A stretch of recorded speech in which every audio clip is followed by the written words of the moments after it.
When I was a junior in college, I lived in this old dorm building about 2 miles from campus that everyone called the poor kids' apartments. The neighborhood wasn't great, and we'd been having break-ins lately, so I was always careful about who I let through the security door. That Thursday evening around 7, I was coming back from my sociology lecture and planning to grab some clothes before driving to my aunt's place for the weekend. I worked near her house, so I usually stayed there on weekends anyway. As I approached the elevator, someone was already holding the door open for a small group of students. I noticed right away that one of the people he'd let in didn't look like he belonged there at all. He was maybe mid-30s, wearing a wrinkled shirt and beat-up jeans, and just looked really out of place among all us college kids. Most people weren't paying attention to him, but something about the whole situation felt wrong to me. I swiped in, heard the lock click, and stepped past the mailboxes. The lobby was small and worn out. Beige tiles, a corkboard with flyers, a faint bleach smell from a wet mop. The metal door thudded shut behind us.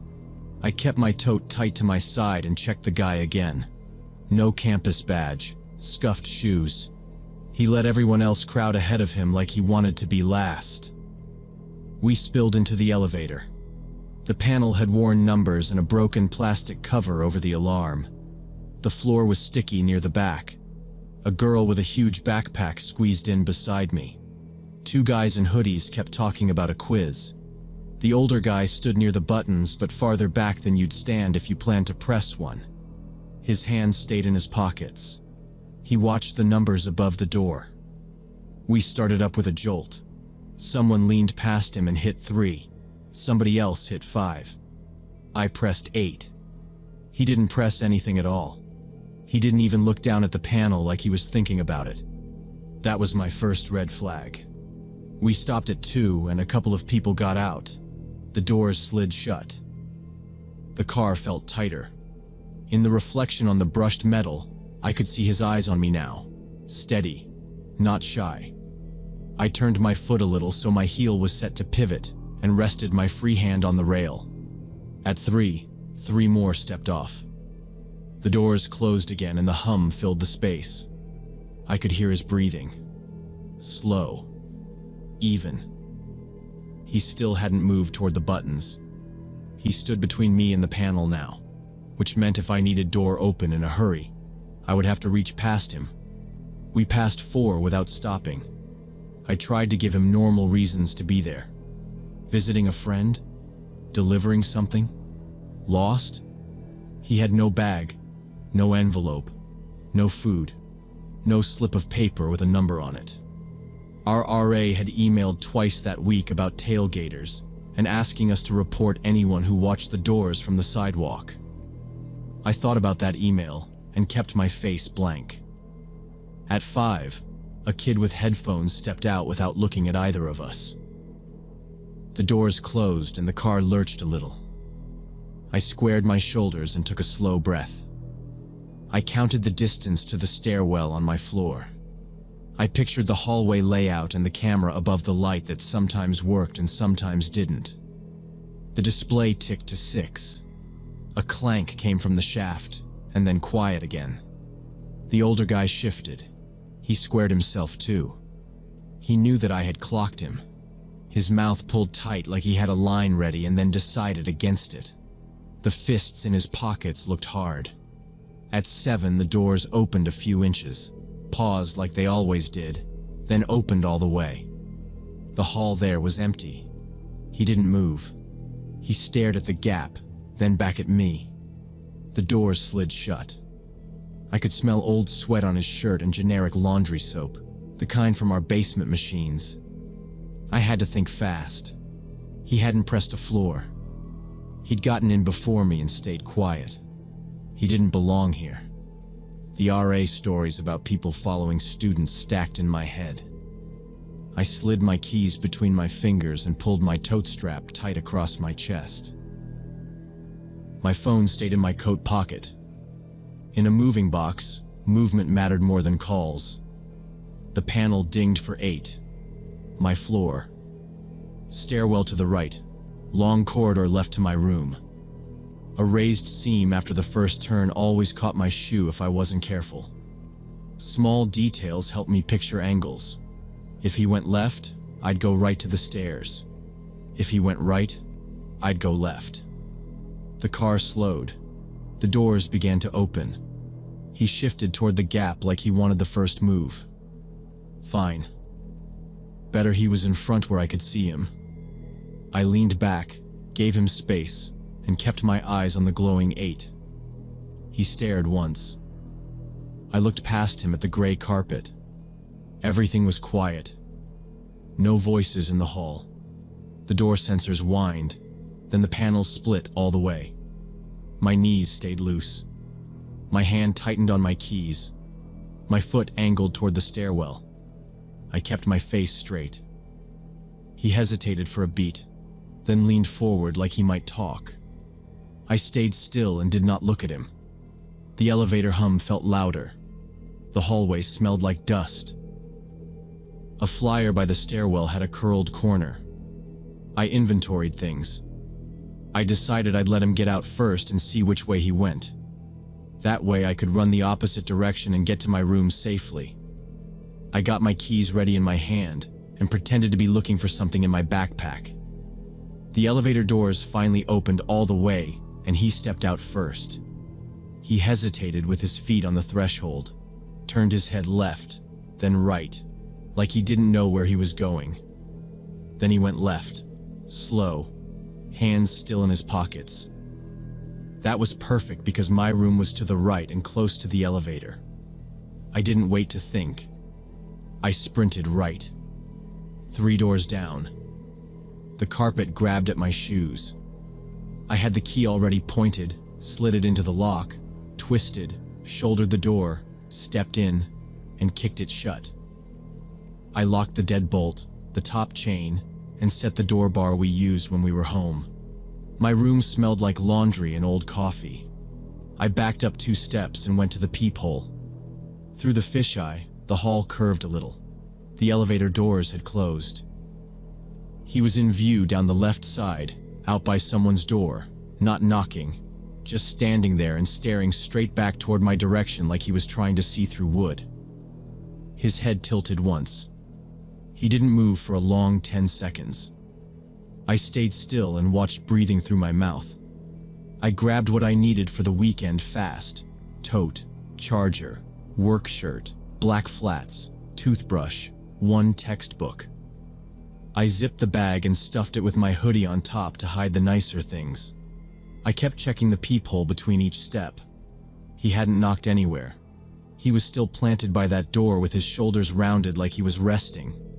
I tried to convince myself maybe he waited for someone to open up. Maybe a friend was slow. The hallway stayed quiet. No doors opened. No voices. No movement besides him shifting his weight. The second hand on my desk clock clicked, and I realized I was counting it. Deep down, I knew this was bad. It wasn't how visitors behaved here. I slid my phone into my coat pocket and put my keys in my palm again. I checked the peephole one more time before leaving my room again. I waited until his head turned the other way, then undid the chain and the deadbolt, opened the door 6 inches, and listened. Nothing. I stepped out and pulled the door shut, locked it behind me, and moved for the elevator fast but quiet. I hit the button and kept my shoulder toward the hallway left, not giving him a full view of my face. When the elevator dinged, I got in and hit lobby, then hit door close 3 times. About 15 minutes later, I made sure the coast was clear and headed back to the elevator. It hummed down, stopping once on 6, then again on 3. I shifted my bag on my shoulder and kept my thumb on my phone screen. The ride felt slow. I watched the numbers like they were going to stall. When the doors opened in the lobby, I stepped forward and then froze. That same guy was right there, sliding sideways to get into the car with a completely new group of students coming in from outside. Different faces, backpacks, winter coats, the smell of cold air. He had the same pockets, same blank eyes. The moment he saw me, His eyes went wide, like he didn't expect to see me again. Surprise first, then something tight, like worry. Now I knew for sure he didn't live here. He was just riding up and down, using students to get past locks and cameras. I pulled my phone out because I couldn't let him keep wandering. My thumb hovered over 911. My mouth was dry. I didn't want to yell.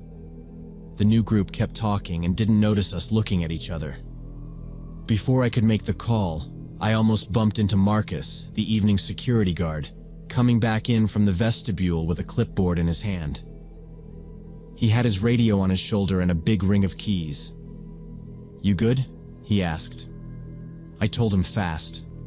I said the man never pressed a floor, stayed on as people got off, watched me.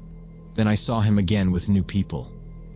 I pointed, but the guy had already pivoted his body behind two tall students like he wanted a shield.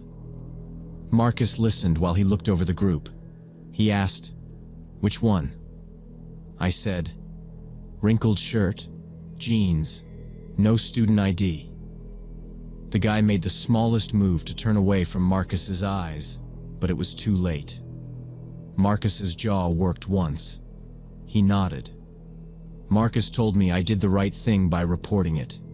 He didn't waste time. He reached for his radio and called the police, gave our address, told them to stage in the parking lot and wait for his signal. He kept his voice flat and calm.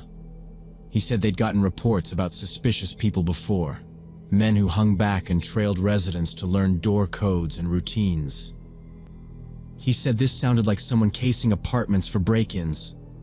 I stepped to the side so I wasn't blocking the lobby camera. I kept my bag tight and my back to the wall near the mailboxes.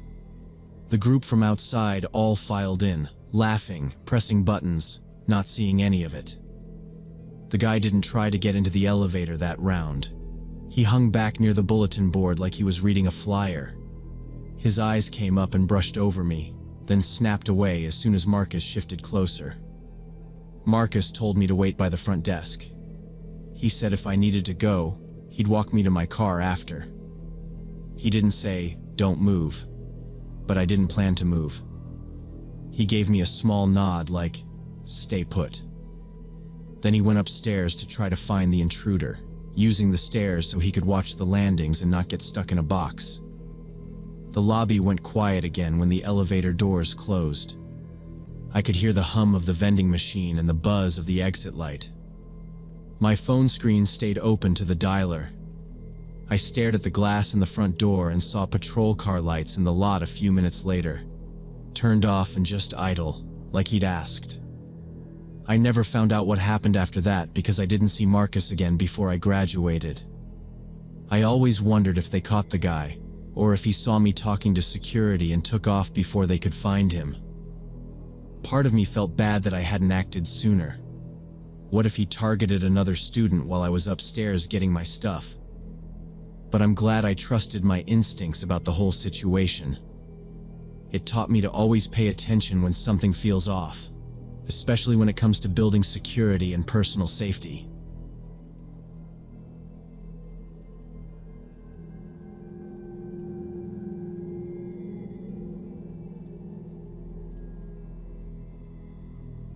When I was 15, back in 2005, MySpace was everything to us teenagers. I came home from school, dropped my backpack by the door, and went straight to the family computer in the corner of our living room. The tower hummed loud. The screen had a little scratch where my cousin once hit it with a pencil. I logged in, changed my song, scrolled my top 8, and watched the comments pile up. It felt like a small city that only lived inside that blue and white page. One afternoon, a friend request popped up from a 22-year-old guy named Brad from Texas. His profile had a photo of him leaning on a truck, hat backward, bright sun on the hood. He messaged me first.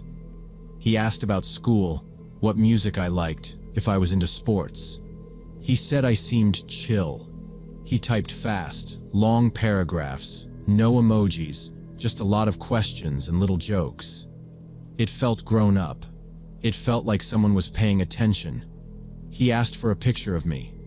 I didn't have any good photos.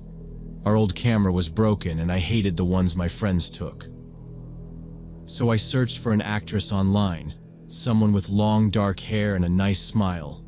I saved 3 photos and sent them to him like they were mine. He typed back right away that I was beautiful. I watched the typing bubble blink and then pop back up again and again. He said I looked mature. After that, he got more personal. He asked how old I was. I told him 15, and his reply took a second longer. Then he sent, "Age is just a number. You seem older." He said he liked how I wrote. He said I understood him. I felt a little rush in my chest. I told myself it was not a big deal. It was just chat. I turned the monitor down when I heard the garage door, closed the window if anyone walked behind me. Little things like that became normal. I kept the lie going. I sent him more photos of the same actress, different angles, different clothes. He asked where I lived. I told him the state and the name of my town, but not my street. He asked what time I got home from school. I said it changed a lot. He asked if I had a cell phone. I didn't then, so he suggested Yahoo Messenger. We added each other. The first time his call tone rang, I jumped. He said my typing sounded confident. He said I was funny. He told me I made his day after work. He told me about his job changing tires and unloading deliveries. He said it was rough on his back. He told me about late-night drives on empty highways, windows down, country radio low. He asked me what I wanted to do when I finished school. I said I didn't know. He said not to worry. You'll figure it out. He liked hearing about my math teacher who wore the same tie every Tuesday. He laughed at my story about the soda exploding in the cafeteria. He said it felt like he knew me. He started calling me mature. He used that word a lot. If I didn't answer right away, he'd send another, "You there?" and then a busy. He said other girls his age were dramatic and fake. He said I was real. He liked that I stayed up late to talk. He liked that I didn't gossip. When I typed goodnight, he'd send one more line, "Sweet dreams." I turned off the monitor and listened to the fan wind down, the house settling, the ice maker clicking in the freezer. It felt like secrets lived in those sounds. I noticed how I sat at the screen with my shoulders tight. I noticed how I locked my bedroom door when I was on the laptop my mom borrowed from work. I noticed how I cleared the history and wiped the mouse with my sleeve. If he asked something I didn't want to answer, I joked and changed the subject. He never got angry, but the questions came back later, like he bookmarked them. He asked what mall I went to. He asked which bus I took. He asked what days my parents were home. My parents worked late. My mom did evening shifts at the clinic. My dad took extra hours at the warehouse. Dinner was leftovers most nights, or cereal. They asked if homework was done, and then went to bed early. They didn't know what MySpace was, not really. The old Dell was my space and more than just name. Brad learned that fast. He'd message after school like clockwork. He'd say, "How's my girl?" He'd say, "Tell me about your day." The more he typed, the less I talked to people in the room with me. Over the next few months, Brad and I talked every single day after school. It became a routine. Backpack down, laptop open, notification ping, his name bold at the top of the list. He liked to hear about small things. The new vending machine, the gym smell after PE, the rain coming down yellow under the parking lot lights. He said those details made him feel close. He sent me photos of gas stations on long stretches of highway, late-night receipts with his name on them, a blurry selfie in a mirror. I sent more actress photos and jokes about homework. He kept telling me how special I was. He said he had never met anyone like me. He wrote long messages about how people didn't understand him, but I did. He said I was safe. He said he could tell me anything. He told me about a fight he had with his manager and how he almost quit. He said he only stayed because he didn't want to mess up our chats. He typed, "I think I love you." I stared at the words, the blinking cursor waiting for me to answer. He sent another line, "I do. I love you." My parents were always busy with work and never paid much attention to what I was doing online. I ate in front of the computer sometimes, spoon in one hand, typing with the other. I told myself I was grown now. 15 going on 25, at least on the screen. I liked the look of it. He made it feel like I had this private lane where cars moved fast and nobody else merged. When he said we were in a real relationship, the word hit me hard, like a door closing and a lock turning. Brad started saying he loved me out loud on the mic. He said the words slow, almost like he wanted me to hear each letter. He talked about the future as if it was a map we'd already printed. He said we would do a road trip. He said he could teach me to drive better. He said he wasn't like guys at my school. He said they were boys. He said he was a man and he would take care of me. Then Brad told me he got a new job only 2 hours away from my town. He sent a photo of a highway sign I recognized. He sent a screenshot of a map with a red pin not far from places I knew. He said it was fate. He said the timing was perfect.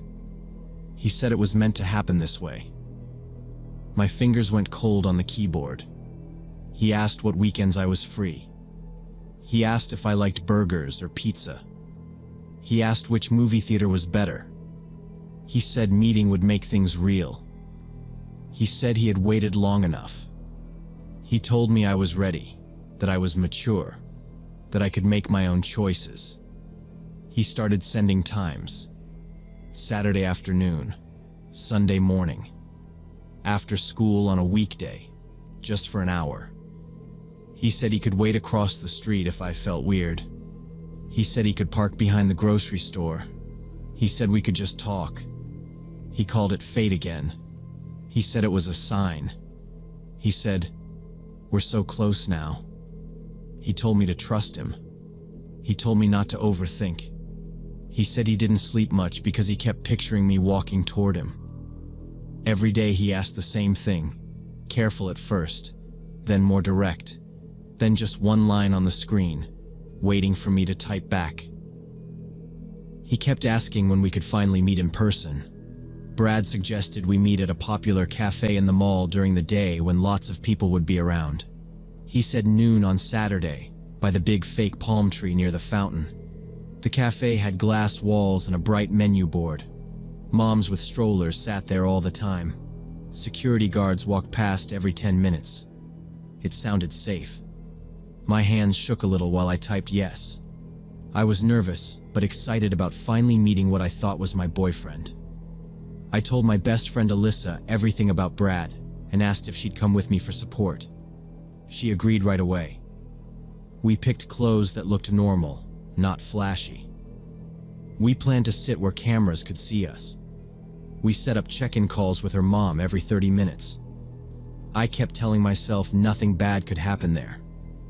I was convinced I could handle the whole situation myself. I knew the layout of that mall, from the shoe store that smelled like rubber to the arcade blinking in the corner. The cafe kept a stack of napkins by the register and metal chairs that scraped on the tile. We even planned an exit if anything felt off. Alyssa would text a code word. We would walk to the bookstore and ask for help. On the day we were supposed to meet, Alyssa's mom picked us up from school earlier than usual. The sky was flat gray, and the car smelled like coffee. We buckled in and threw our backpacks on the floor. She merged onto the main road like always. Then she said she had been reading our text messages about the plan. Her voice was calm, but final. She said we were not going to the mall. I started talking fast, trying to explain the cafe, the cameras, the people. I said we would sit by the glass. I said we would not go anywhere else. She kept driving. She repeated that we were not meeting some strange adult man. I felt hot and then cold. I said he was nice. I said we were just going to talk in public. She said public places are where men shop for victims. Alyssa stayed quiet, staring out the window. Her mom explained she was worried I could get seriously hurt or kidnapped. She said men like that push boundaries slowly and then fast. She said no meeting, not today, not ever. She offered a deal. She would not tell my parents if I promised never to contact Brad again and never plan meetings with internet strangers. She asked for my word and waited. I looked at Alyssa and nodded. My voice came out small. I promised. Her mom turned off at the next exit, away from the mall. We drove past the big sign with the movie posters and the carousel horses painted on the wall. She dropped me at my house and watched me walk to the door.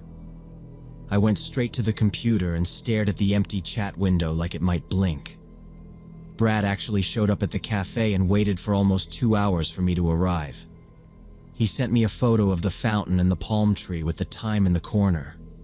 He said he was at the table in the back, alone with a cold coffee. Messages came fast after that. He asked where I was. He asked if I was playing games. He said I was embarrassing him. When it became clear I wasn't coming, he started sending really angry messages through MySpace. He called me a liar and a tease for wasting his time. He said I'd made him drive for nothing. He said I owed him gas money. The tone changed from soft to sharp. He wrote short lines with no punctuation, one after another. The green light by my name made him madder. I clicked it off. His messages became threatening as he said he knew my school and could find my house. He listed nearby streets and landmarks he had asked me about before like it was a test. He said my town wasn't big. He said people talk. He told me not to ignore him. He said he was outside now, which was a lie, but it still made the room feel smaller. I closed the blinds. I was shocked by how quickly he transformed into someone completely different. The man who said I was special was gone. The new version used my name like a weapon. He typed it over and over. He sent longer messages, then deleted them and sent worse ones. He pointed out the days my parents worked late, which I had told him without thinking. He said weekends were better for surprises. I logged out. After a few days of nasty messages, I woke to find his profile blank. The photo was gone, and the name had changed to numbers. Old messages still sat in my inbox like trash bags nobody picked up. I clicked through them without opening. I set my profile to private and removed my town from the header. I changed my display name, deleted photos, and turned off comments. The page felt stripped bare. Alyssa called me from her kitchen and asked if I was okay. I told her I had kept the promise. She said her mom was serious and would check in again. I kept the computer in the living room and only used it when someone else was around. I watched the front window at night anyway, counting cars that passed. The house sounded different for a while. Even the hum of the fridge changed. Then Brad suddenly disappeared and deleted his profile. The messages stopped mid-sentence like a radio cut. I took my name off every app I could remember. I blocked his email, his messenger, and his old handles. I blocked every way he could contact me and never heard from him again.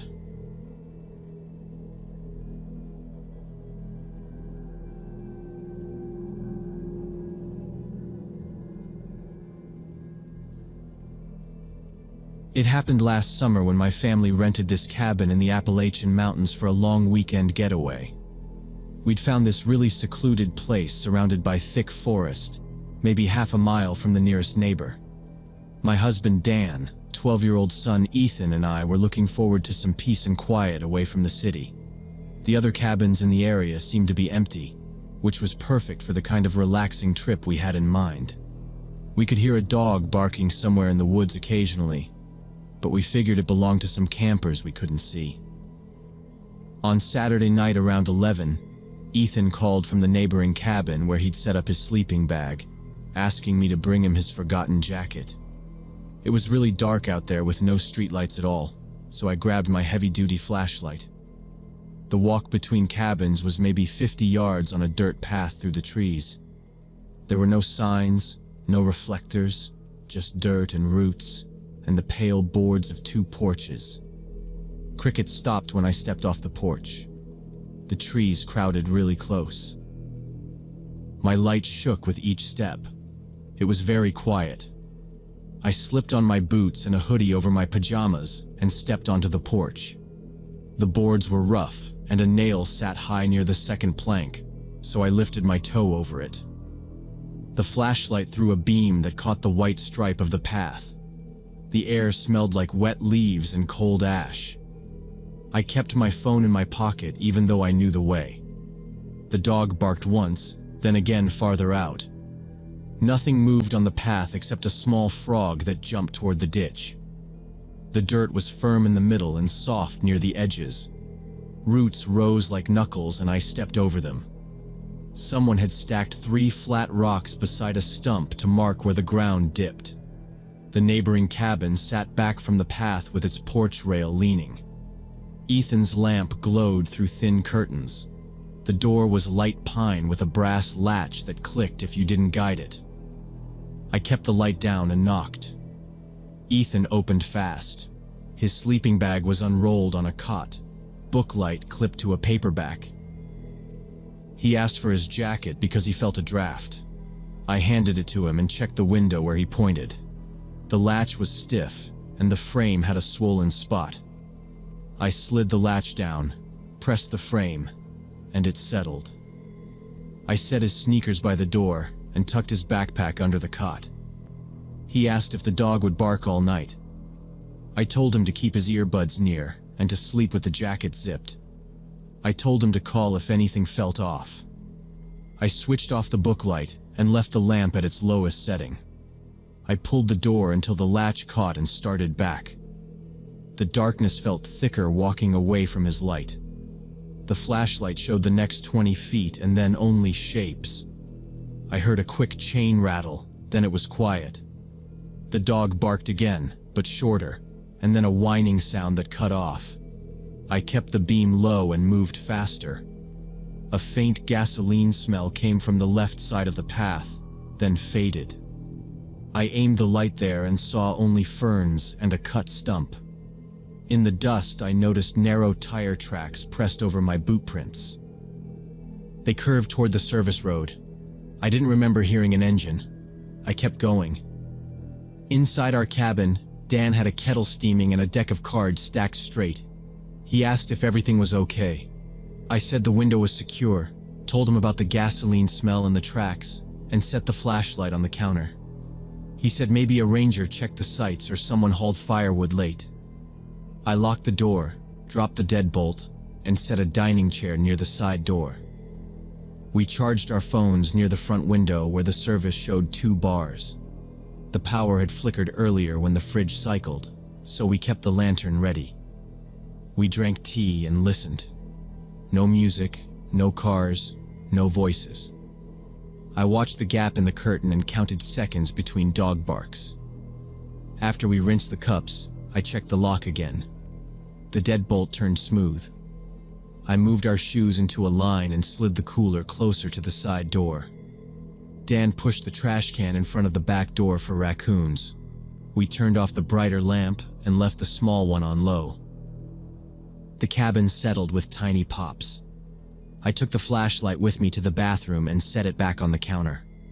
The dog barked once, far now, like it was on the road. On my way back from delivering the jacket, I started hearing this whistling sound coming from somewhere in the forest. It sounded kind of like someone calling for a dog, but the pattern was weird, not consistent like you'd expect from a person looking for their pet. I shined my flashlight around into the trees but couldn't see anybody out there.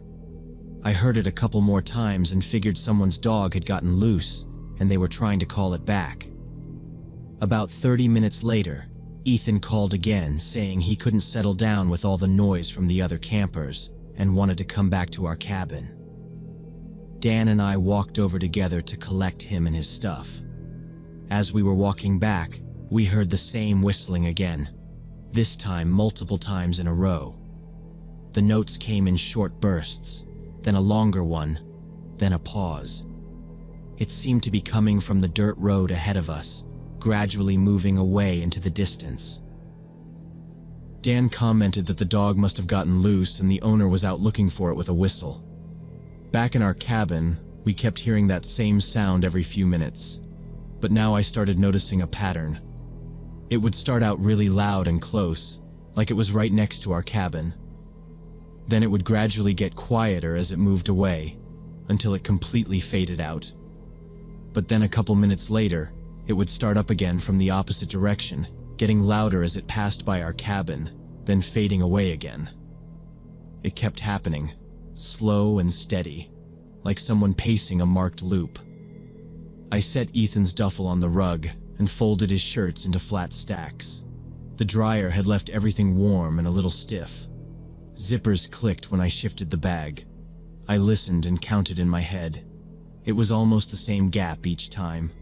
I timed one full pass on the stove clock. It was about 4 minutes from loud to quiet to loud again on the other side. The dog barked once, faint, like far down the road, and then nothing. The kettle clicked as it cooled. The loft fan ticked once each turn. Dan called down that he was going to try to sleep. I told him I'd finish the kitchen and pack the car in the morning. I kept the porch light off so the cabin stayed dark. I wanted my eyes adjusted if I had to look out. The blinds near the front door had one bent slat from someone pressing it before. A thin line of night showed through like a little river. The whistling rose to the left, crossed slowly across the front, then faded to the right. I paused with socks in my hands and waited for footsteps that never came. I slid Ethan's earbuds into the outer pocket so he could find them. I placed his book on top of the clothes and zipped the bag halfway so the tab wouldn't rattle. I filled 2 water bottles at the sink and set them by the couch. I walked to the bathroom and checked the small window above the tub. It was open a finger width, so I closed the latch and pressed the frame until it set. The room smelled like cleaner. The whistle came again, closer now. I went back to the front and sat under Ethan's window to listen. My phone sat on the couch cushion. 2 bars, then 1, then none. The battery showed 60%. No alerts. I drafted a text with our cabin address, and then deleted it because I had nothing to say except a feeling. I slid the chain lock into place even though the deadbolt was already turned. I nudged the chair tighter against the side door. The whistle grew clearer, almost under the porch, and then fell away again to the right like a slow tide. I kept packing with small movements, no extra noise, eyes on the door and the window. I was sitting by Ethan's window quietly folding his clothes when the whistling came around again. But this time, instead of fading as it passed by, it got incredibly loud and stayed right there, like whoever was making the sound had stopped directly outside his window. Even though the blinds were down, I was absolutely convinced I could make out the silhouette of a person standing on our front porch. I jumped up and ran to the front door, flinging it open and hitting the porch light switch. I was ready to tell off whoever was playing pranks on us, but nobody stood there. The boards and rail were empty in the hard yellow light. The steps showed mud stains in the corners. The path was just a pale track and black trees. I held my flashlight low and stepped to the edge of the porch, listening for breathing or shoes on gravel. Nothing. I clicked the light off and stood still so I wouldn't blind myself. The porch light hummed through the wall. After a few seconds, the whistle came again from behind the cabin, short notes, and then a longer one. It sounded close, quick, like someone had moved fast. I shut the door, locked it, and pressed my ear to the wood. No footsteps, no crunch, just the quiet after the notes. I went to Ethan's window and lifted the blind a finger width. The porch was empty. The path lay gray, trees crowding in. A moth tapped glass and fell. I dropped the blind and checked the kitchen door, even though we never used it. The top hinge squeaked when I touched the handle. It was locked. I pulled the trash can back against it and slid the cooler close so they'd make noise if bumped.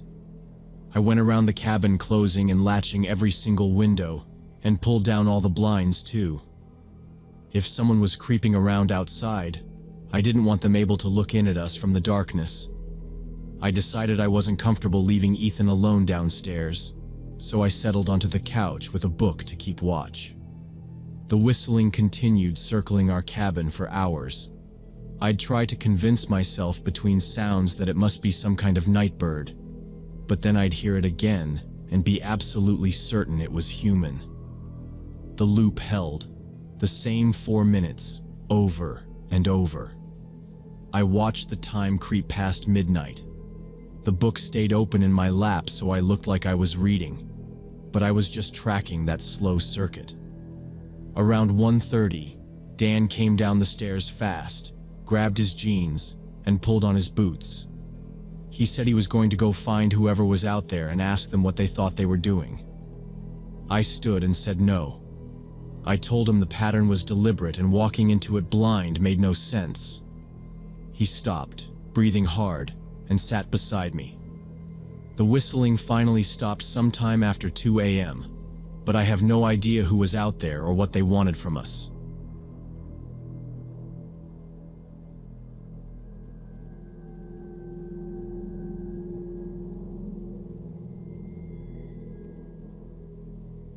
So when I was 19, I was driving home to Oregon for spring break through the Nevada desert. The drive was long and flat, just black road and cold air. Around midnight, I saw a hitchhiker standing alone, thumb out. I pulled over because I was raised to help people. He climbed in slowly and said his name was Ray. Thin, dusty work clothes, tired face, cracked hands. From the beginning, something about him felt off, like a noise you barely hear and think is nothing. But I figured I was just tired from the long drive and imagining things. My car smelled like old coffee. A folded paper map stuck in the door. A cracked phone cable swung near the shifter.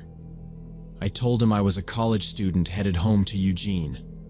He nodded, rubbing his forehead with his palm, eyes moving like he was scanning for threats. The highway was a flat gray ribbon.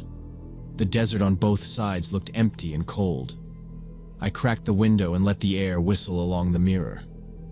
The radio was static and a preacher. Ray watched the road like I did, but didn't blink much. His knee started bouncing. He tried the passenger lock once and it clacked without moving. He smiled a little testy smile and looked away. His boot heels stayed lifted, ready. His knuckles had old scabs, nails cut short, a thin scar across the wrist. He asked the time. He said late, softly into darkness. The gas gauge sat under half. I thought about stopping at the next lights I saw and stretching, but the next lights never came. A pair of hazards blinked far behind, then disappeared. Semis burst past from the opposite lane and shook my car. Ray counted them silently under breath. Ray said his car broke down about 30 miles back and he needed a ride to town. Then he changed direction and started talking about attacks on drivers out here. He knew robberies and murders like case files. Names, exits, times, even weather. Way too many specifics for comfort tonight. I tried to steer him back to small talk. He slid a multi-tool from his pocket and began opening and closing pieces like he was bored. Pliers snapped. A little saw clicked out and in. The movement was casual, but every sound felt loud in the car to me now. He told a story about a couple who ran out of gas near an old rest stop, and he said the exit number without blinking. The boyfriend walked away and never returned. The girl got picked up by a driver who stopped behind her with lights off. He paused once. His voice stayed flat, like reading directions. He said a smart guy would kill the lights first, park nose out, keep the hood up, and make it look helpful. He rested the knife on his jeans without touching, then clicked it shut and open, like thinking about better timing always. He looked at the glove box and asked what I kept in there. I said registration. He asked if he could check.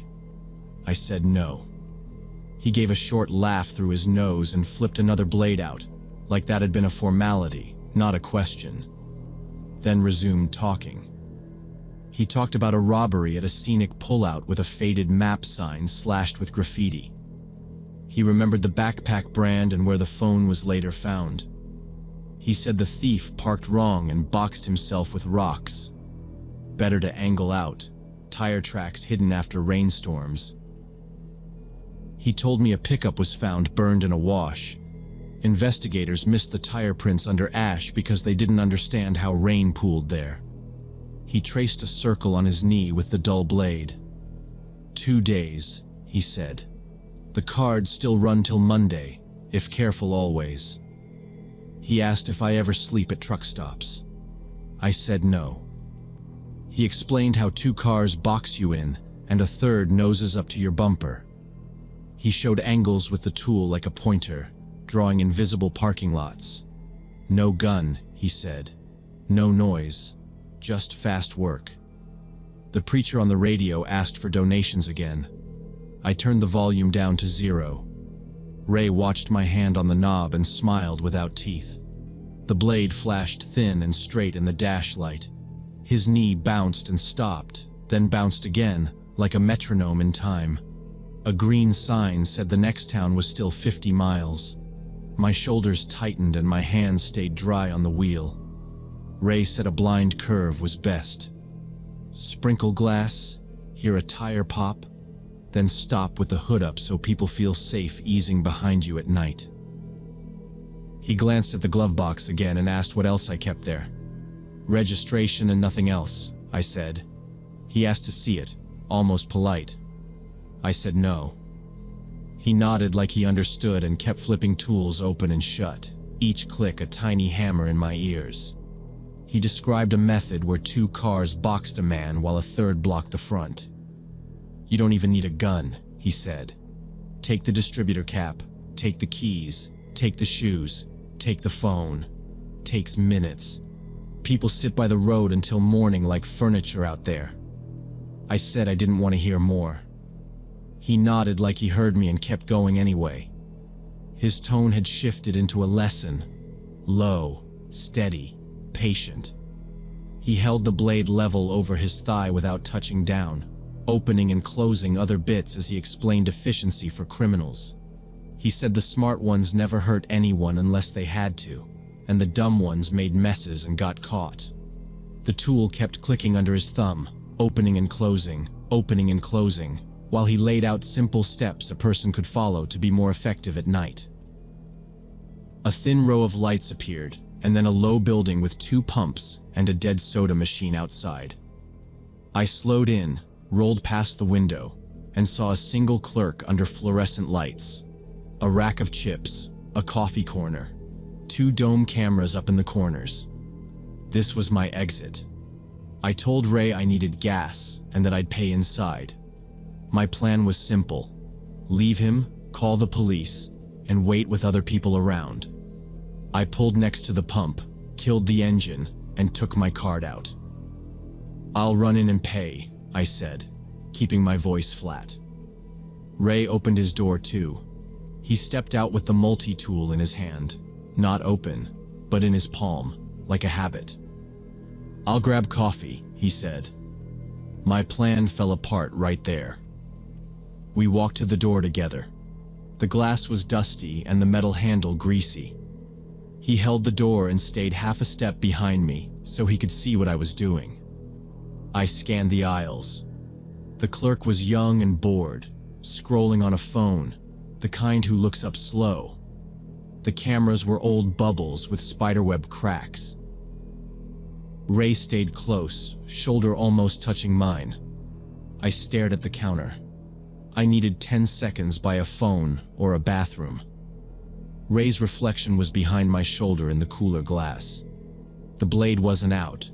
but his thumb rubbed the hinge of the tool without stopping. I pointed at the coffee station. "Go ahead." "I forgot my wallet in the car," I said. I kept my face blank. He didn't move at first. He studied me, then the door, then the clerk.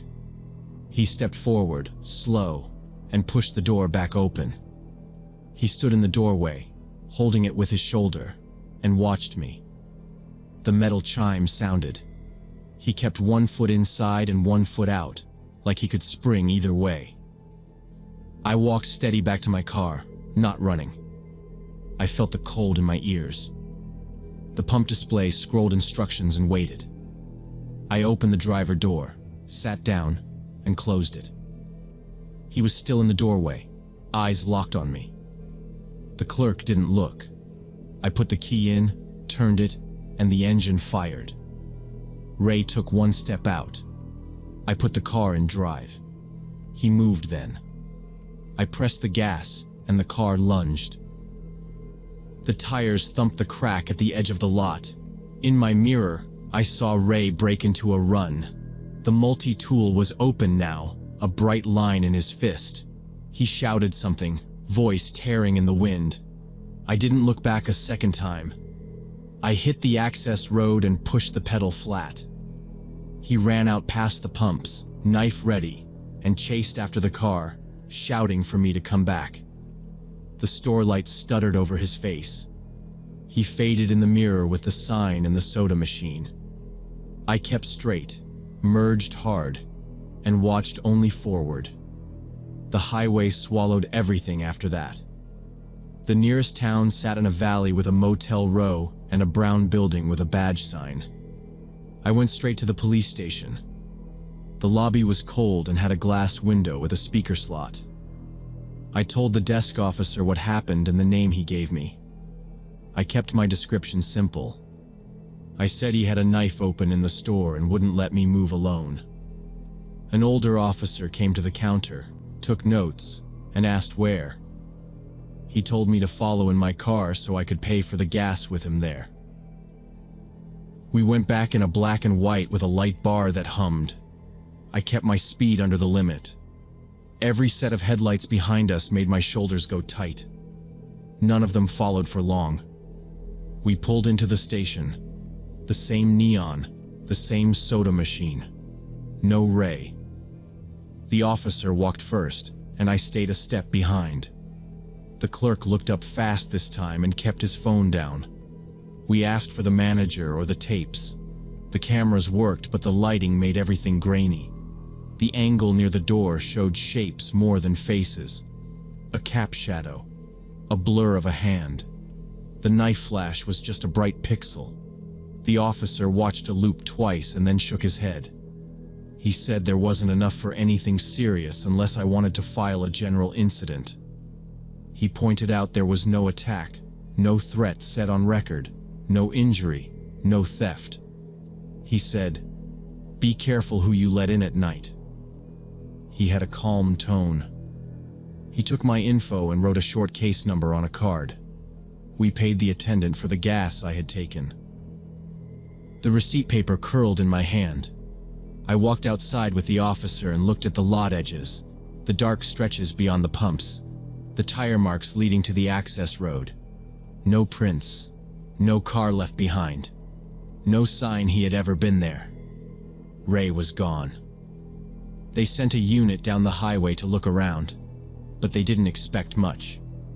The officer told me to keep going and not to stop until I needed daylight. I asked if they ever had trouble like this.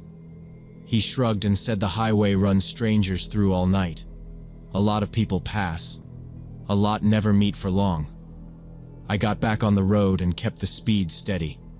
The white lines slid under the hood, steady as a heartbeat.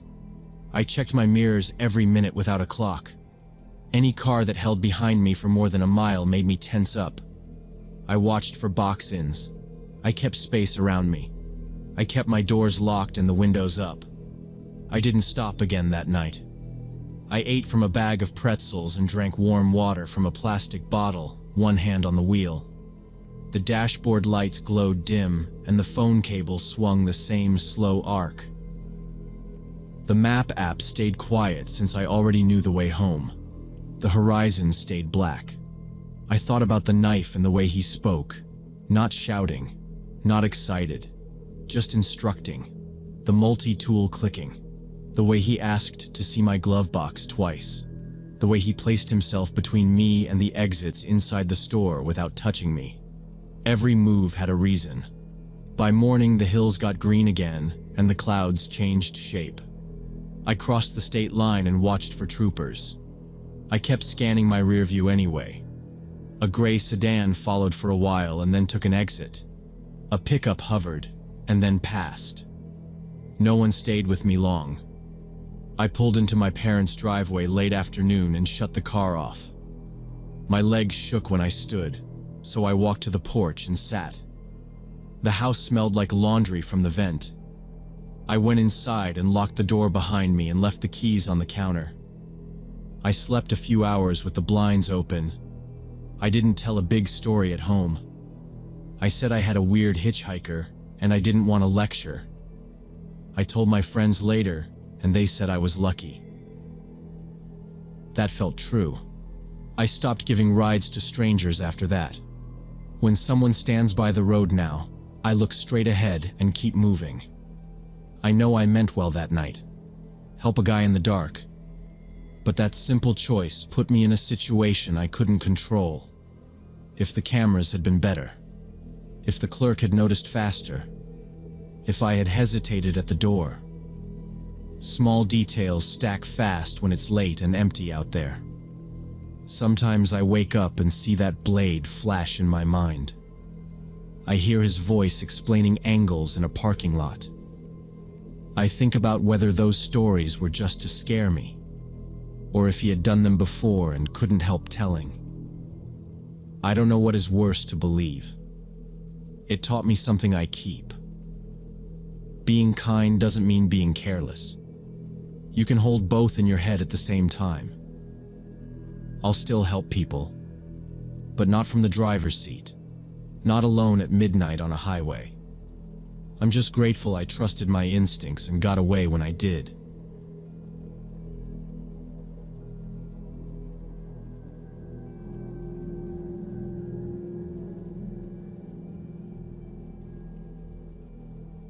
During the summer when I was 16, I spent 2 weeks at this family resort in Colorado with my grandmother. It was the first time she'd let me have my own room separate from hers, which felt like real freedom after a boring summer in Portland. The place was big and fenced, with a guard at the gate, cameras by the lobby, and wristbands for the pools. Gardens ran between low white buildings, and a paved trail wound under trees. For the first time all summer, I could go places by myself. I started jogging early, headphones on, music up, following the painted arrows that marked a loop through the gardens. With families everywhere and staff in uniforms, I felt completely safe. That's when I first noticed the groundskeeper. He wore the resort's blue shirt with a small white logo and a faded cap, maybe in his 40s, with a sunburn line at the neck. He always waved when I ran past and said hello in broken English. By day 2, I had a routine. Up at 6:30, stretch on the balcony, phone clipped to my shorts. I took the same loop past the rose bed and the pond, across a small footbridge, then back by the tennis courts. The first time I saw him, he was raking mulch off the path, and he lifted the rake and waved. I lifted my hand and kept going. The next morning, he crouched by a sprinkler valve with a wrench while water misted the edge of the trail. He stepped back so I could pass and said, "Good morning." On the third morning, he leaned against a flatbed cart by the maintenance shed, eating from a plastic container. A red gas can was bungee corded to the rail, and a coil of hose lay on the bed. I passed the smell of cut grass and wet dirt, and listened to my shoes knock pebbles into the gutter. After that, I started to expect him like I expected the couple with the tiny dog by the gazebo. He showed up in different spots along my loop, trimming hedges or moving a hose. He never said more than a word or two. It felt like part of the place, normal and safe. One morning I saw him standing on the footbridge with no tools, just staring down into the water. He turned when my steps hit the boards, pointed at a duck, smiled, and waved. I said hi and kept going, and when I looked back he was heading for the utility path. That afternoon my grandmother took a pottery class, and I sat under a canvas shade at the cafe watching staff badge through a door marked "Staff Only." A cold blast of air rolled out, and a security cart idled near the gate. There were signs about staying on marked paths and not feeding wildlife. Everything felt controlled and safe. I kept my runs inside the fence and in daylight. I didn't tell my grandmother, because she would want to walk with me and turn it into a stroll. She liked that week because I could plan my day and meet her for meals without arguing. I saw no problem in 30 minutes alone around other guests and workers. By the 6th morning, I knew the grounds by heart. I knew where the asphalt buckled from tree roots, and where the indoor pool made the air smell like chlorine. I knew the exact spot my music dropped Wi-Fi and switched to offline. The groundskeeper was part of that mental map now. Blue shirt, cap, keys on his belt. Sometimes he waved early, like before I was close, as if he watched for me to come around the corner. I told myself it was nothing. People like patterns. I had one too. Another small thing. Twice I saw his cart parked with the hazard light blinking and no one around. The first time was near the gazebo, the orange light ticking against quiet air while the back tire sat half on the grass. I glanced around and didn't see him. Later, he pushed the cart past the cafe window with a leaf blower on the bed and a coil of hose over his shoulder. Normal enough. On Tuesday night, I stood at the map by the elevator and traced my loop with a finger, adding a tiny detour to make it longer. I set my alarm for 6:15 and texted my grandmother that I'd meet her for breakfast at 8. She sent back a heart and told me to try the cinnamon rolls. I put my phone by my water bottle and fell asleep to the hum of the air unit. Wednesday at 7 a.m., I headed out on my usual route. The light was flat and gray across the path. A worker rolled up the pool umbrellas. A man in a robe crossed the lawn carrying ice. My shoes made a soft slap on the rubber track by the basketball hoop. At the roses, a sprinkler clicked on, and a cool mist drifted over the edge of the path. I moved my phone under my shirt for a second and kept pace. The trail curved toward the pond and the bridge. I saw the groundskeeper near the bend, but he wasn't working. He stepped into the path like he was flagging a car and waved both arms fast. His cap was in his hand, and his face looked tight around the eyes. He called out, but my music was up. I slowed and checked behind me out of habit. The path was empty. Far off by the tennis courts, a woman pushed a stroller. The security cart sat near the gate with no one in it. He called again and jabbed a finger toward the gazebo, then back at me, quick and urgent. Since I knew he worked for the resort, I stopped and pulled out my earbuds to see what he wanted. He was standing at the entrance to a side trail that cut between taller hedges and a line of bamboo, away from the main loop. He pointed down it and smiled like he was inviting me to look. In one hand, he held a red flower with thick petals, bright and waxy, like something from a tropical plant. He bent slightly and held it out to me, then pointed again down the trail. I thought maybe the resort had a part of the garden guests didn't notice, a place with special plants. He said, "Pretty.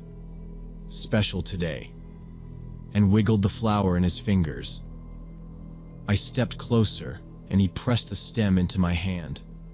It was wet near the base. He was already backing down the trail, waving me along. In his other hand, he held another red flower by the stem. His free hand stayed behind his back, elbow tight to his side. I followed a few steps and saw the ground change from asphalt to compacted dirt and fine gravel. The path narrowed. Tree roots lifted the edge like ripples. I looked at the flower, then looked up at him, and caught a flash of white behind his back. He didn't bring that hand forward. He kept gesturing with the flower, moving deeper. I slowed. The side trail curved left around a thicket, and the main loop noise dropped away. I could still hear a pool filter motor somewhere, but no voices. He glanced over my shoulder toward the open area. No one else was coming. He smiled again, but the skin at his eyes didn't move. He made a short, beckoning motion with the flower like, "Come quick."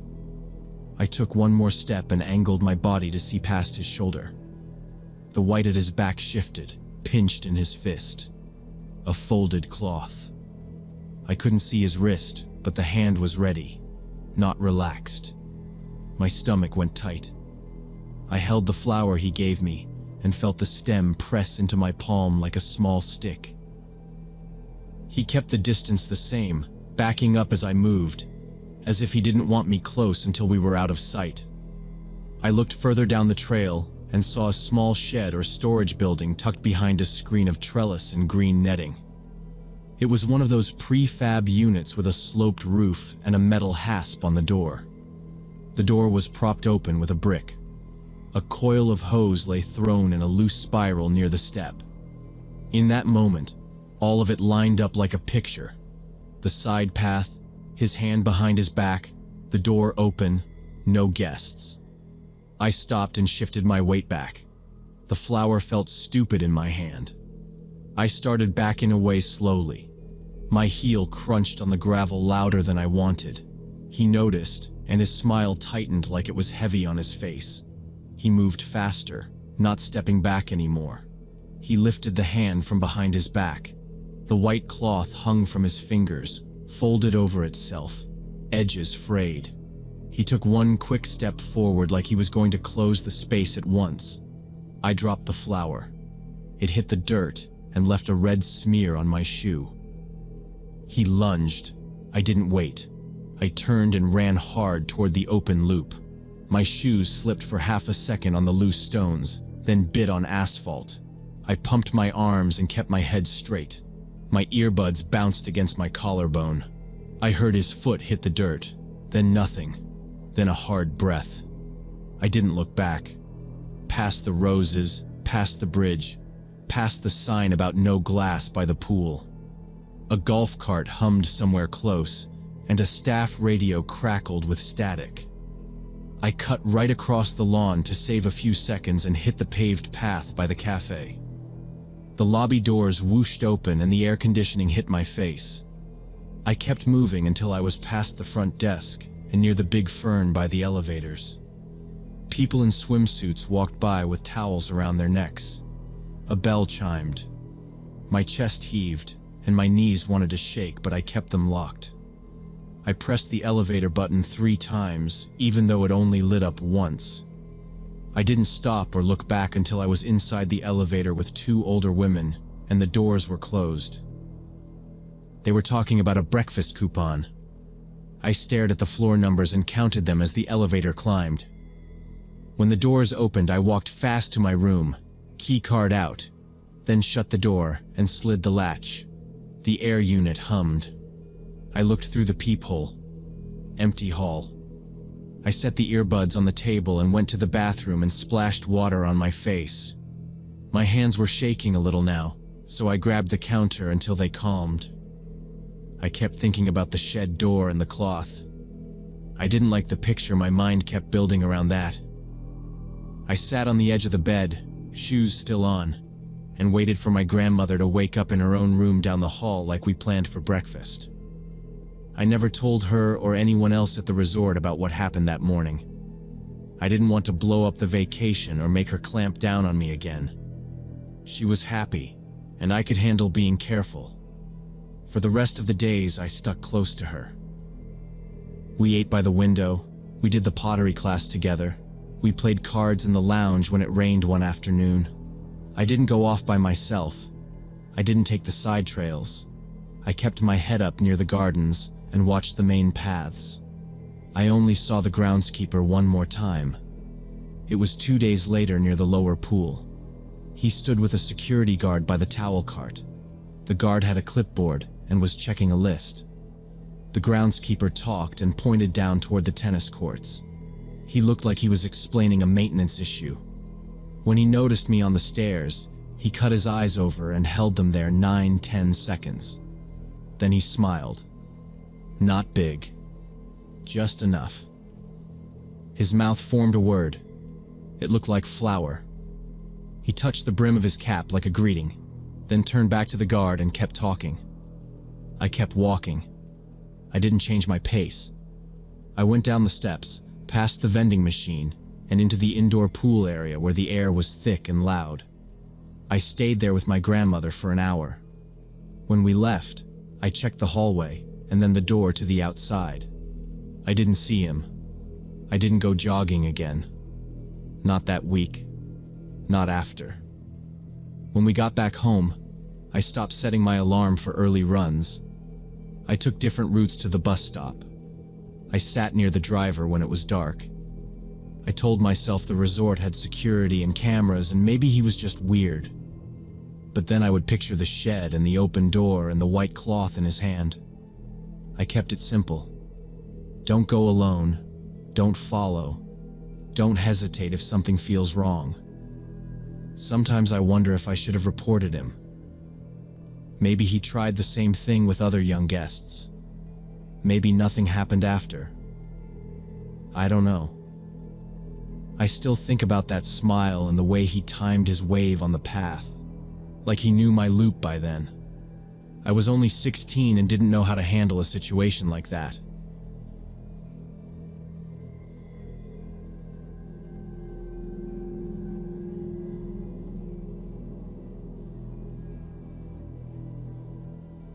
It happened last summer when I was doing a nature photography shoot in Sacramento's Central Park early in the morning. I'm 28 and freelance, and I plan shoots around light. I parked before sunrise, slung my backpack on, and walked to a small footbridge where the sun cuts through the trees. The grass was wet and the metal rail felt cold. I set the tripod, wiped the lens, and started with a few frames of empty path and low mist. Sprinklers clicked somewhere far off. It was quiet, just the steady morning hum of a big park. A middle-aged woman walked past and stared the whole time she crossed my view. She didn't smile or nod. She just watched me like I was in her way. She passed again a minute later and did the same thing, eyes locked on me, head slightly tilted. I told myself she was waiting for the spot or curious about my gear. I kept working. I changed angle to catch the first warm beam on the bridge rail, checked the histogram, then looked up to find her again. She was there again. I felt the attention but stayed focused on routine. I listened to the morning. About 10 minutes later she returned, and this time she turned and walked straight toward me. I noticed a limp in her left leg. She moved in a pattern. A few steps, stop, long stare, then a few more steps. The way she stopped felt deliberate, like she had practiced it. I kept the tripod between us and raised my voice enough. "Do you need help?" I asked. At the same time I started packing. I capped the lens, coiled the shutter cable, and slid the camera strap over my wrist so I could move fast if I had to. She didn't respond. Her mouth moved, but the sounds weren't words, only wet noises and short grunts. Her hands lifted and dropped like she was catching invisible rain. As the face came close, the details shifted into focus. It wasn't a woman. It was a man in women's clothing, wearing a wig placed low on the forehead. The hair looked synthetic, and stubble showed through the makeup in the early light. His pupils were wide and his movements were chaotic, unbalanced, and abrupt. He swayed, then jerked sideways and stared past me at nothing. The scene felt wrong and unsafe. He drifted to a stand of bushes beside the path and began breaking thin branches one after another. He tossed them into the path and kicked at dry leaves. He made two kinds of sound, a garbled laugh and a low growl, switching between them like he was testing both. Birds burst up, and then everything went quiet again. I held my gear tight and backed one step so all 3 tripod legs were on the pavement. He pushed deeper into the brush until I lost sight of him, but the noises kept moving. They drifted away, paused, started. I called my friend Mark and asked him to stay on the phone for safety. I didn't want to escalate with police if it was just someone high and noisy, but I wanted a witness and a voice. Mark answered on the second ring. I gave him my location and told him I'd keep the line open. I lowered the tripod to chest height and tightened all the knobs so I could lift and carry without the legs sliding out. "I'm finishing fast," I said. I kept my voice level and my hands working. I watched the brush while packing. The sounds from the bushes slid left, then right, then went still. I couldn't see anything, but I could hear a scrape, a crack, and a shuffle. I kept the path to the lot in my peripheral view. It was a straight shot, maybe 300 yards, sunlight cutting across it. I decided to take the frames I needed and leave. No discussion, no more contact. One wide of the bridge with clean light and one tight detail of the railing flare. A basic set so I would not have to come back. I set my feet and worked. I took 6 shots in quick sequence and every click felt too loud in the quiet. My hands stayed steady because I made them stay steady. Mark asked, "You good?" I said, "Almost." A branch snapped to my right and I turned with the camera pressed against my chest. I didn't see him. I waited 5 seconds, then took 3 more frames from a different angle, put the cap on, and moved to the bag. I worked one zipper at a time while I watched the bushes. I kept the phone at my ear. The line stayed open still. The ivy shook once when there was no breeze, just a low ripple, then silence. I slid the tripod into the side strap and cinched it down tight. I didn't like turning my back, so I stayed half squared to the brush and shuffled toward the exit between actions. Mark kept talking so I wouldn't forget he was there. He told me the time and said to keep him updated. I told him the guy was still in the bushes, unpredictable, and that I had what I needed. The noise shifted ahead, like it moved in front of me suddenly. I didn't run. Running would blind me to the sound. I walked slow, 3 steps, pause, listen, 3 more, eyes on the brush line. I let quiet return between each move so any new noise stood out. The rustling kept pace, then fell back, then came from the side. I couldn't tell if it was him or bushes settling from where he'd torn at them. I measured distance by trash cans and bright rectangles of sun across the path. The next 15 minutes stretched into stops. I could hear rustling in the bushes around me, which made me really nervous. When the sounds finally stopped, I stood still for a full minute and waited. No birds, no twigs snapping, just distant traffic and a plane somewhere. I told Mark I was heading out, and I put the phone in my pocket with the line still open. I moved toward the parking lot at a steady pace, camera bag on my back, tripod in my hand like a handle. The path opened to asphalt and white lines. My car sat under a small tree with a faded blue trash can beside it. I checked around and saw no movement near the benches. The air smelled like wet grass and hot pavement warming up. I scanned the rows. I was relieved to see the space where that car had been earlier was empty now. No one leaning on a bumper, no figure pacing. I slowed to unlock my car and watched the sidewalk. A bus exhaled on the street beyond the gate.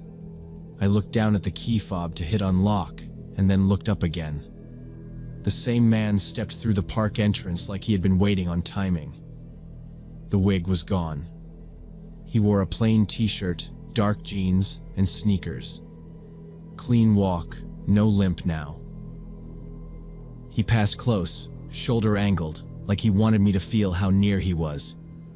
He gave me a slow grin that showed teeth. It wasn't friendly. It was a message. There was something tight in his eyes, not just interest. He scanned my bag strap, the tripod in my hand, my camera strap under my jacket collar. I didn't say anything. I shifted the tripod to my dominant hand and kept my keys between my fingers. I picked up my pace, closed the space to my car, and kept my body turned so my face and chest were toward him. I put the bag in first, fast, and kept the tripod out, angled at my hip. He kept walking, but his head turned back, and he watched me like he was taking notes. As I opened the driver door, I glanced left and saw him again. He had circled the same way I came, and now he was walking straight at my spot. Not a jog, not a casual stroll. Purposeful. He zeroed in on the driver's side like he had measured it already. I slid in, pulled the door shut, and hit the lock. The click felt thin. I started the engine. He was close enough to see a faint scrape on his cheek under the stubble. I put the car in drive and rolled forward smooth. No tire squeal, no big move. I didn't want to give a chase idea. He stopped in the middle of the lot and turned his whole body to follow me with his eyes. I checked the rear view and saw him standing there, hands down. That same grin faded into a hard look. He didn't move until I turned out of the lot. On the side street, I slowed at a stop sign and looked right. An old sedan sat half in shade in a narrow alley that cut along the park fence. Dull beige paint, mismatched hubcap, a dent on the rear quarter. A sun visor was folded down. A wig sat on the passenger seat like a spare hat. It matched the one from earlier. I felt the connection click into place with no drama. It was his. The angle gave him a view of both the gate and the lot. I pulled just far enough past that alley to read the plate in my side mirror. I said the numbers out loud for Mark, then again slower so he could type them. I made a quick voice note on my phone once I got to a safe stop sign. I turned once around the block to make sure he wasn't behind me. He wasn't. The empty spot in my mirror gave me room to think and act. I parked 2 streets away on a busier road and wrote the plate on a small receipt from my pocket. I took a photo of it with my phone in one of the corner where the alley met the fence. I sat with the engine running and decided my next move. I could call non-emergency and file a report. I could also leave, but then I'd have nothing if he showed up again somewhere. I didn't want to escalate with a patrol car rolling in hot. I also didn't want to pretend it was fine. The costume change wasn't random. It meant planning. It meant he had a routine. He had time, and he used it. I called the non-emergency line and kept it simple. Suspicious person, erratic behavior, possible stalking in the park, plate number, description, time, my name, and that I was leaving the area now. I hung up and drove home on a route with more cars and stops. I checked my mirror at every light. I took note of a red truck, a white SUV, a cyclist in a bright vest. None of them stayed with me more than a turn or two. My grip on the wheel was steady. My gear stayed on the passenger floor in reach. I told Mark I was fine, and I'd text him the plate and a short summary in case I needed it later. I sent both from a gas station lot and then headed to my apartment. I still don't understand what that person wanted from me, and I avoid shooting in that park during early morning hours. The way he switched from the feminine disguise to regular clothes felt calculated and creepy. It wasn't a joke or a harmless prank. It was pressure testing. His aggressive staring and the menacing grin will stick with me for a long time. I changed how I plan my sessions. I bring a second person if it's early or empty. If I work alone, I work closer to people, and I move my car to a spot that faces the exit.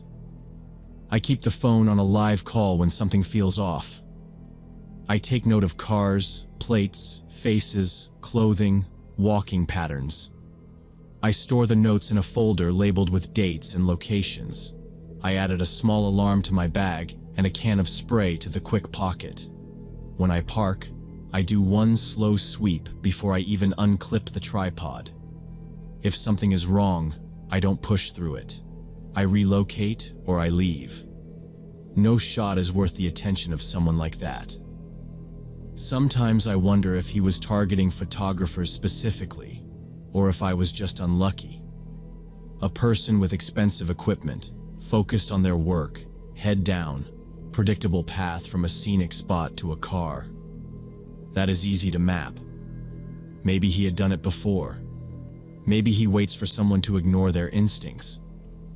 I won't make that easy for anyone now. My pictures still look the same, but my routine is different. There was no dramatic ending that morning, no chase, and no fight. But the steps he took were enough. He watched, he changed costume, he closed distance, he tested. That is enough to tell me the risk is real. The whole encounter lasted less than an hour, but it completely changed how I approach solo photography sessions in isolated areas.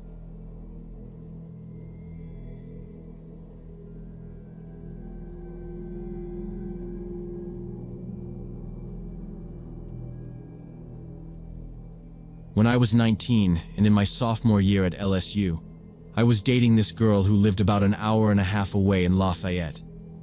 I'd drive out on Fridays after my last class and come back late Saturday night because my parents wanted me home by 11:30.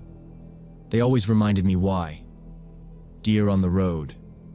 Hogs, too. Stray dogs in the ditches after dark.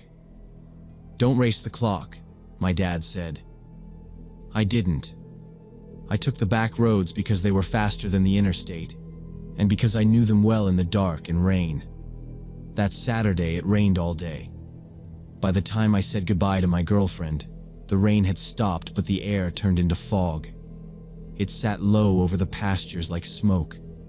My wipers still squeaked to clear the fine mist. The asphalt looked dark and greasy. I set my cruise low and kept both hands on the wheel, shoulders tight, eyes flicking between the center line and the edges. The speed limit wasn't a suggestion out there. I kept it and backed off more when the road dipped and the drainage ditches shined like long black mirrors at night. The first half of the trip was quiet.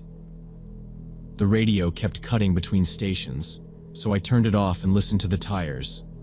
I kept to the limit and slowed any time I saw eyes flicker from the tree line. Sometimes it was just fence posts throwing back the beams. Sometimes it was a rabbit frozen by the edge. Every mailbox looked like a person for a second, and then turned into a mailbox again.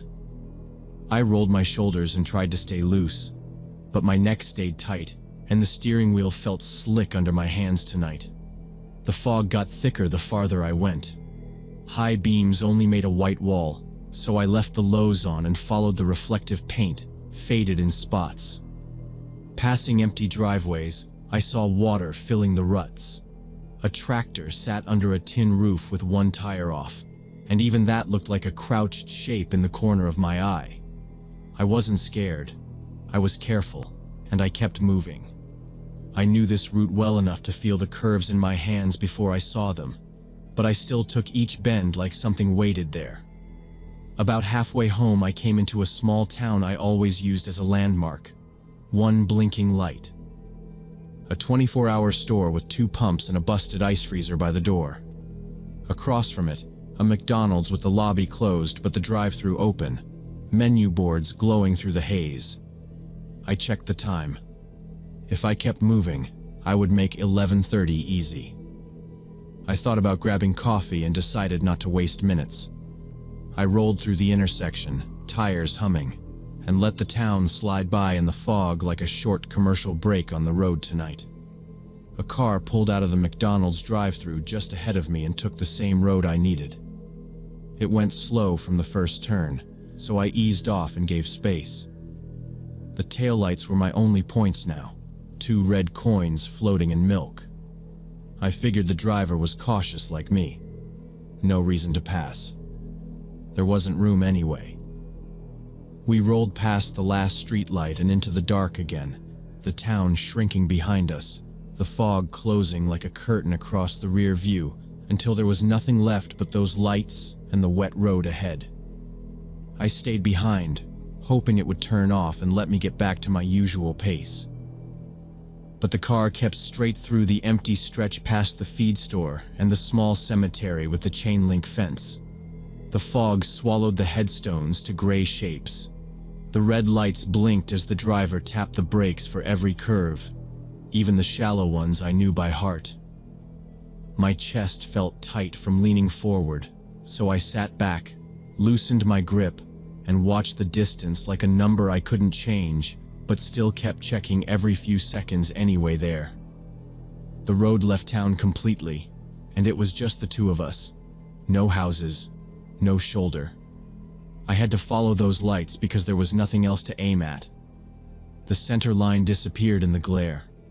The ditches were full of water. I thought about my curfew and my Monday class, and how irritated my mom would be if I called late. Being late was better than spinning out on muddy gravel, so I backed off a touch and breathed, letting the cold air bite my face through the window crack and keep me awake and steady there. I cracked the windows more to get cold air on my face. The fog drifted in and smelled like wet grass and diesel. It helped. I turned the fan on defrost and watched the glass clear in a little arc where the heat met the night air. The slow car drifted toward the center a couple times, then corrected. Maybe they were tired too. I kept a safe gap, counting 3 seconds after every curve, and kept my eyes moving so I didn't lock on the lights and forget the rest of the road waiting outside the beams out there. We came up on a warning sign, the crossbuck in my headlights, and I knew the crossing was close. That stretch goes uphill a little before the tracks. You can't see the rails until you're on the rise. In dry weather, I would downshift and roll it. Tonight I kept my foot light and watched the red coins floating up the grade. No bells, no arms, just the crossbucks and faded RR on the road. Being in a hurry, I eased closer. I closed to maybe 10 feet. That's when everything went wrong in the span of about 2 seconds. The car ahead snapped left like somebody yanked the wheel, tires squealing on wet pavement, and slid sideways across the grade. My headlights filled the gap it left and hit the tracks, and there was a man right there, no more than 8 feet in front of my bumper. He was laid across the rail like he fell and didn't get up. He looked thin and pale, with patchy hair like he shaved it and let it grow wrong. He rocked his shoulders back and forth and clawed at his own face with dirty fingernails, scratching lines into his cheeks. I yanked my wheel hard right on instinct, felt the back end squirm, and came around him by inches, both tires drumming over the wooden planks. I cleared the tracks and stomped the brakes. The slow car shot forward into the fog and vanished. It was just me and the crossing, and the white air that ate everything outside the beams.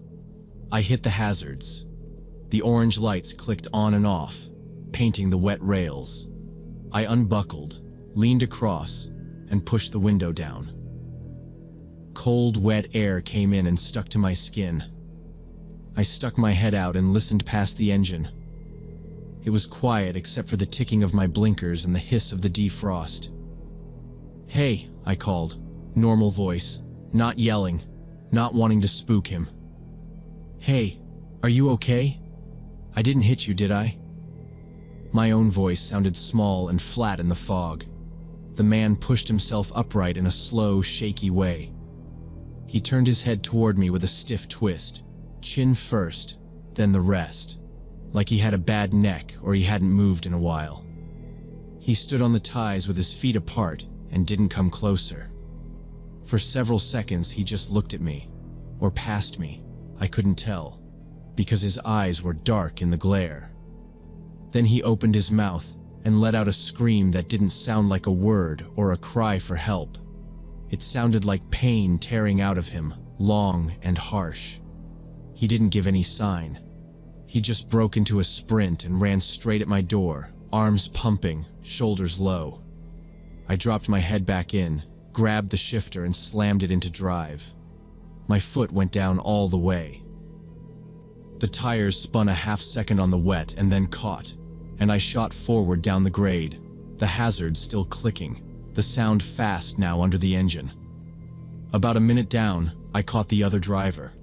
He had pulled over on the gravel right side where a field entrance cut through the ditch.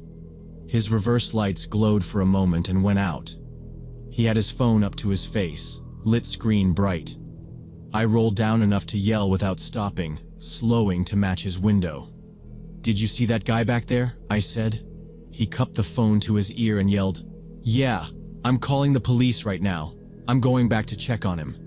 His voice was tight and loud, like he was forcing it to be steady for the person on the line. I nodded once and coasted, then braked and waited for him to turn around. The fog made the red of his brake lights smear across the wet road. I flipped my hazards off, took a breath, and turned around too, keeping my speed low so I didn't overrun him on the way back in that murk.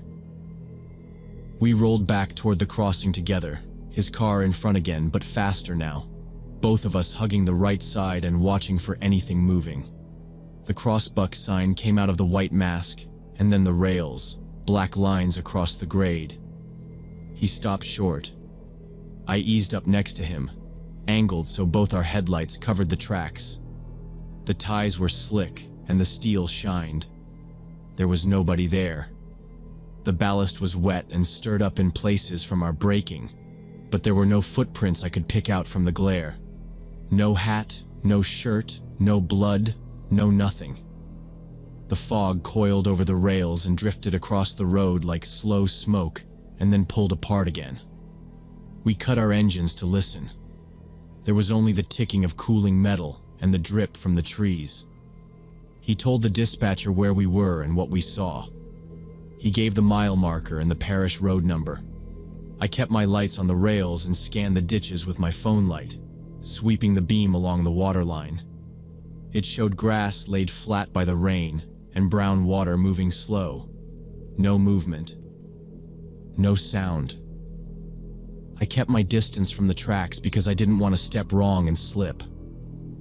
A horn would have carried for a long way out there, but there was nothing.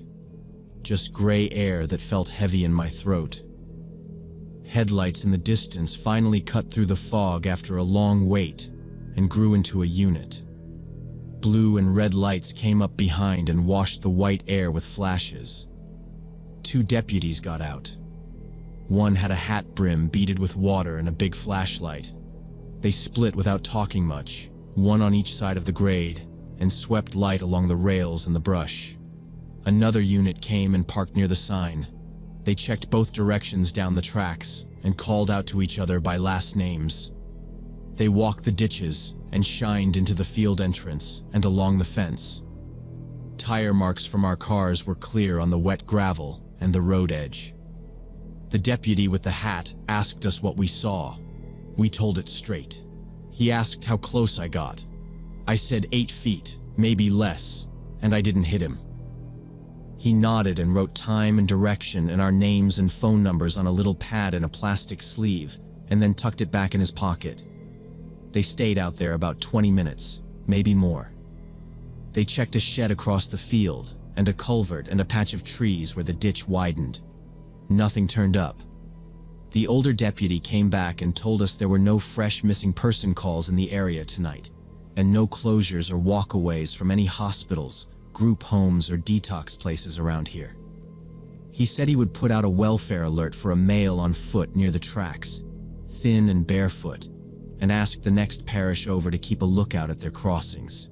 He told us we did right to call and to be careful around the rails. He said it twice. We stood there with the doors open, lights cutting the fog, and it felt like the tracks swallowed the man and sent him somewhere else down the line where we couldn't follow in cars.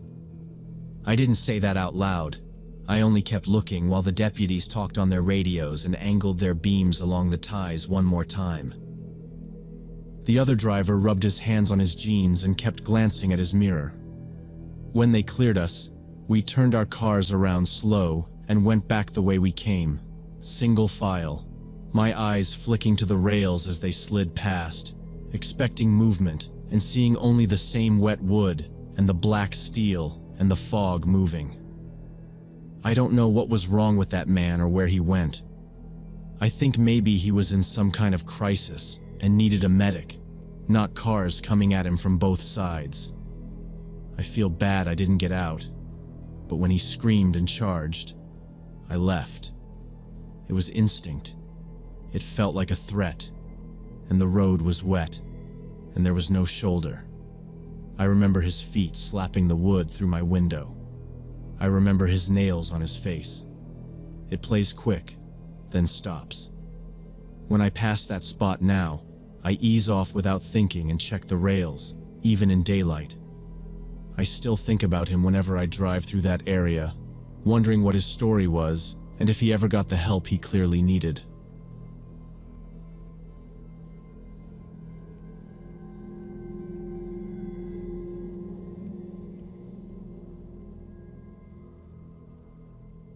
So for the context, this is a continuation of something that happened to me a few months ago when a man tried to attack me on my way home from school.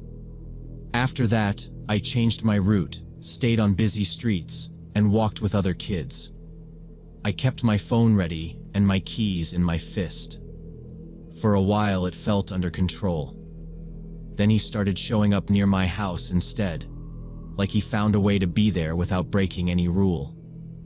The first time he stood outside our place, he did slow passes on the sidewalk, hands in his pockets, head turned toward our windows. Third pass, he stopped at our fence and stared at the steps. I closed the curtain, locked the door, and called my mom. She said to stay inside and keep everything locked. I watched him through a tiny gap until he left. My hands shook a little when I wrote the time down on a sticky note. After that, he came 3 or 4 times a week, usually when I was alone between school and my mom's shift ending. He walked the same short stretch from the corner mailbox to the neighbor's maple and back. When a car turned onto our street, he drifted away, looked at his phone, then returned. He never spoke. He never touched the gate.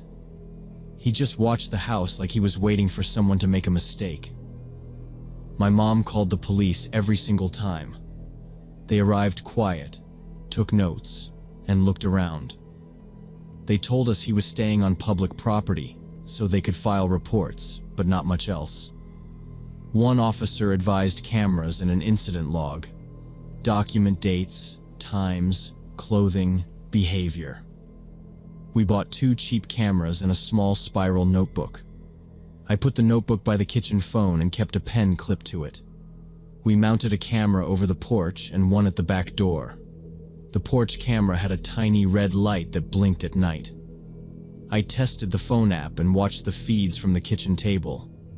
I started logging everything: date, time, hood or cap, number of passes, how long he stopped at the fence, where he looked. Some days nothing happened. On those days, I kept curtains closed after dark and checked locks twice. One afternoon, a patrol car stopped him by the mailbox. I watched through the curtain. The officer talked to him a long time and then came to our door. He said the guy claimed he walked for exercise and liked quiet streets. No warrants. The officer repeated the advice: keep documenting. Call if he comes back. We added a motion light for the driveway, checked the screws on the deadbolts, and tested the back door rod. I also changed small things. I got off the bus 1 stop early some days and 1 stop late on others. I wore my backpack on both shoulders so I could run if needed. I kept a whistle on my keychain. Even with that, he kept showing up between 3 and 6 while I was alone. He avoided the porch camera's angle like he knew its blind spot. By the fence posts, I found fresh scuffs and curls of white paint on the dirt. I wrote those details in the log and told my mom. Then last week, the situation got much worse when I started hearing scratching and tapping sounds on the exterior walls of our house every evening. The sounds would begin right after dark and continue for 15 to 20 minutes at a time. The first night it came from the living room wall, small, steady taps like a pencil on a desk. I checked for branches. Nothing touched the siding. The second night the sounds returned and drifted toward the porch. I watched the camera feed. The angle missed the base of the wall near the steps. The tapping turned into a slow scrape, then stopped. The neighbor's dogs stayed quiet, which was strange because they bark at every delivery truck. I went to the peephole. The porch looked empty. I stood there holding my breath and listened until my legs felt tight. On the third night, I decided not to wait. I turned off inside lights so the glass wouldn't reflect me. I put on sneakers and set my phone to dial fast. Right after dark, the sounds began again. Pick, pick, pick, then a long scratch, then pick.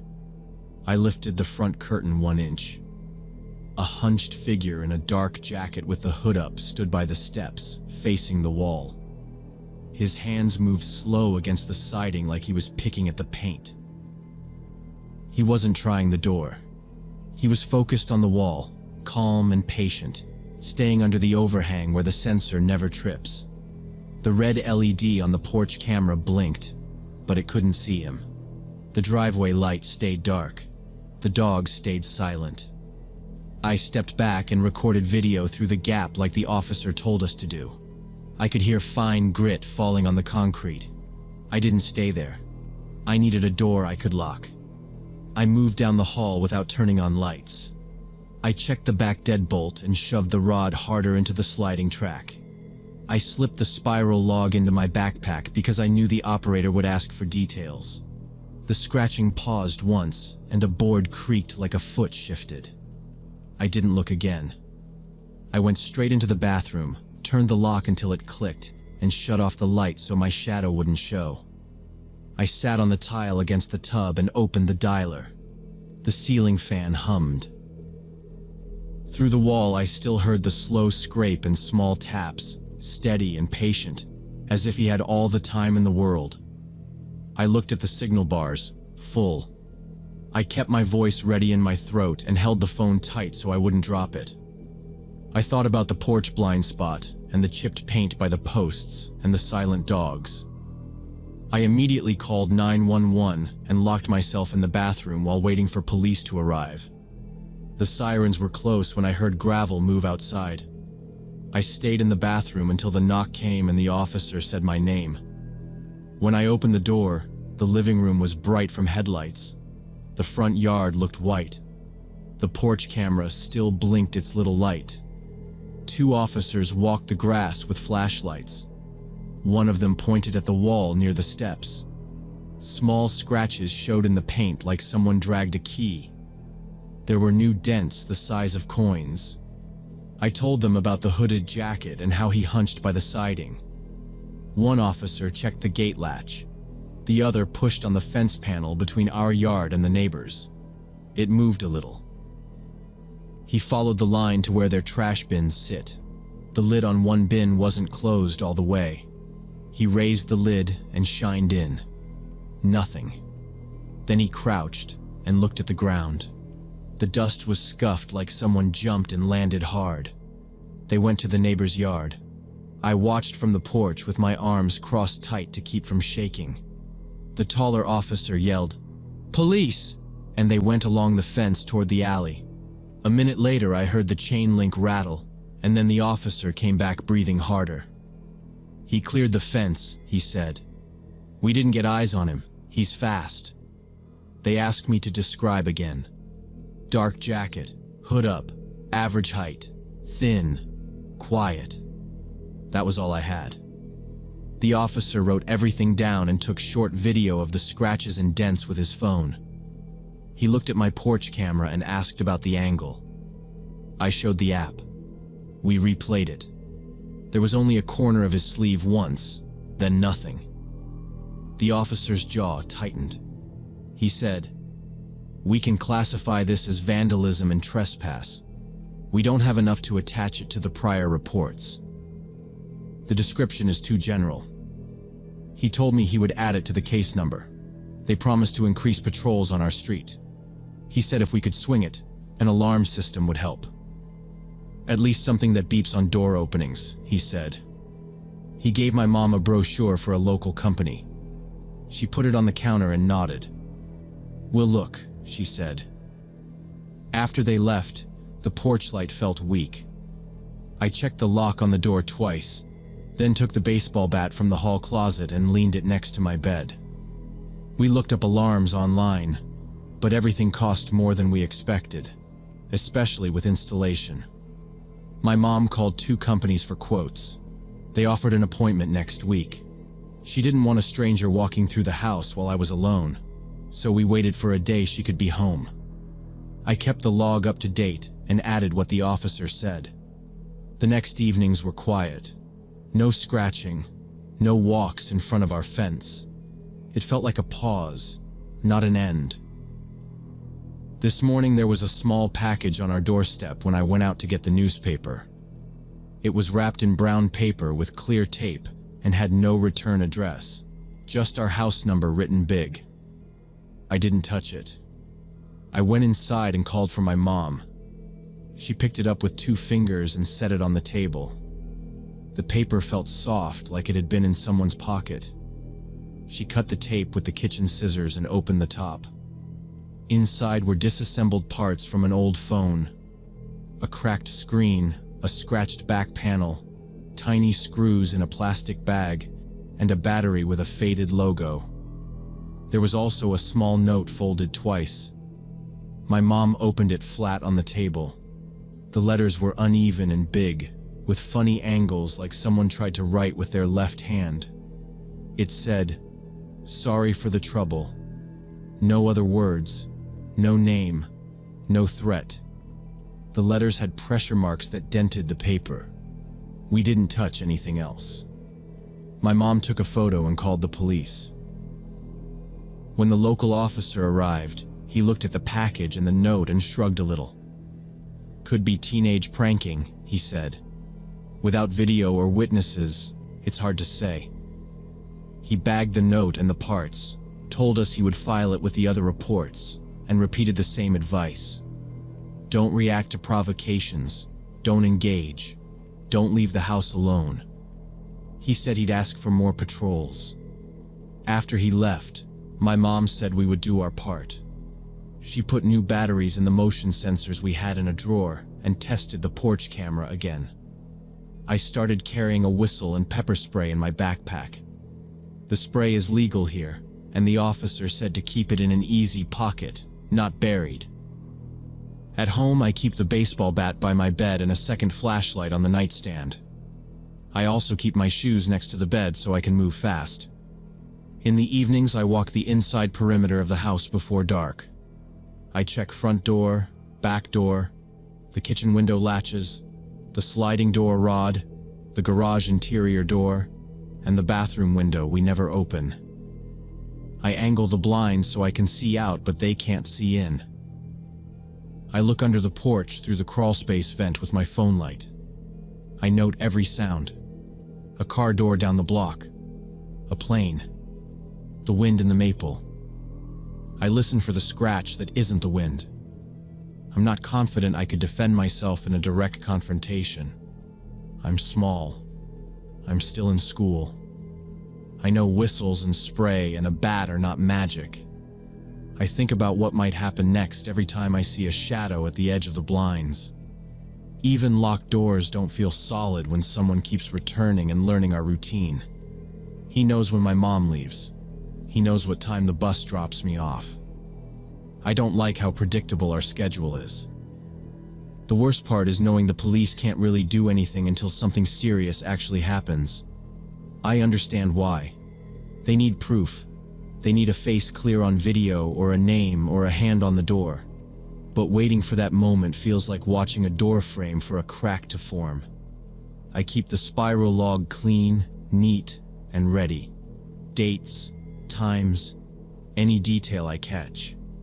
I record every small sound, even when it's probably nothing. I don't understand what this person wants from me. He doesn't try to talk. He doesn't demand anything. He just shows up and stands and scratches at our paint and leaves a strange package with a note that means nothing. The uncertainty makes normal things feel different.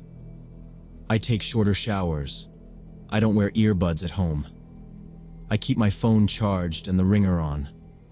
I sit where I can see the front walk and the driveway. I keep the inside lights low. My parents are looking into moving to a different neighborhood.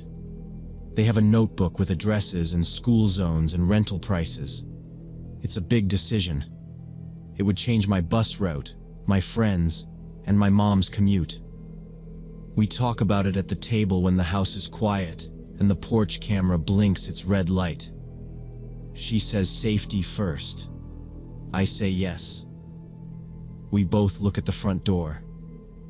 I just want this to end. I want to feel safe in my own home again.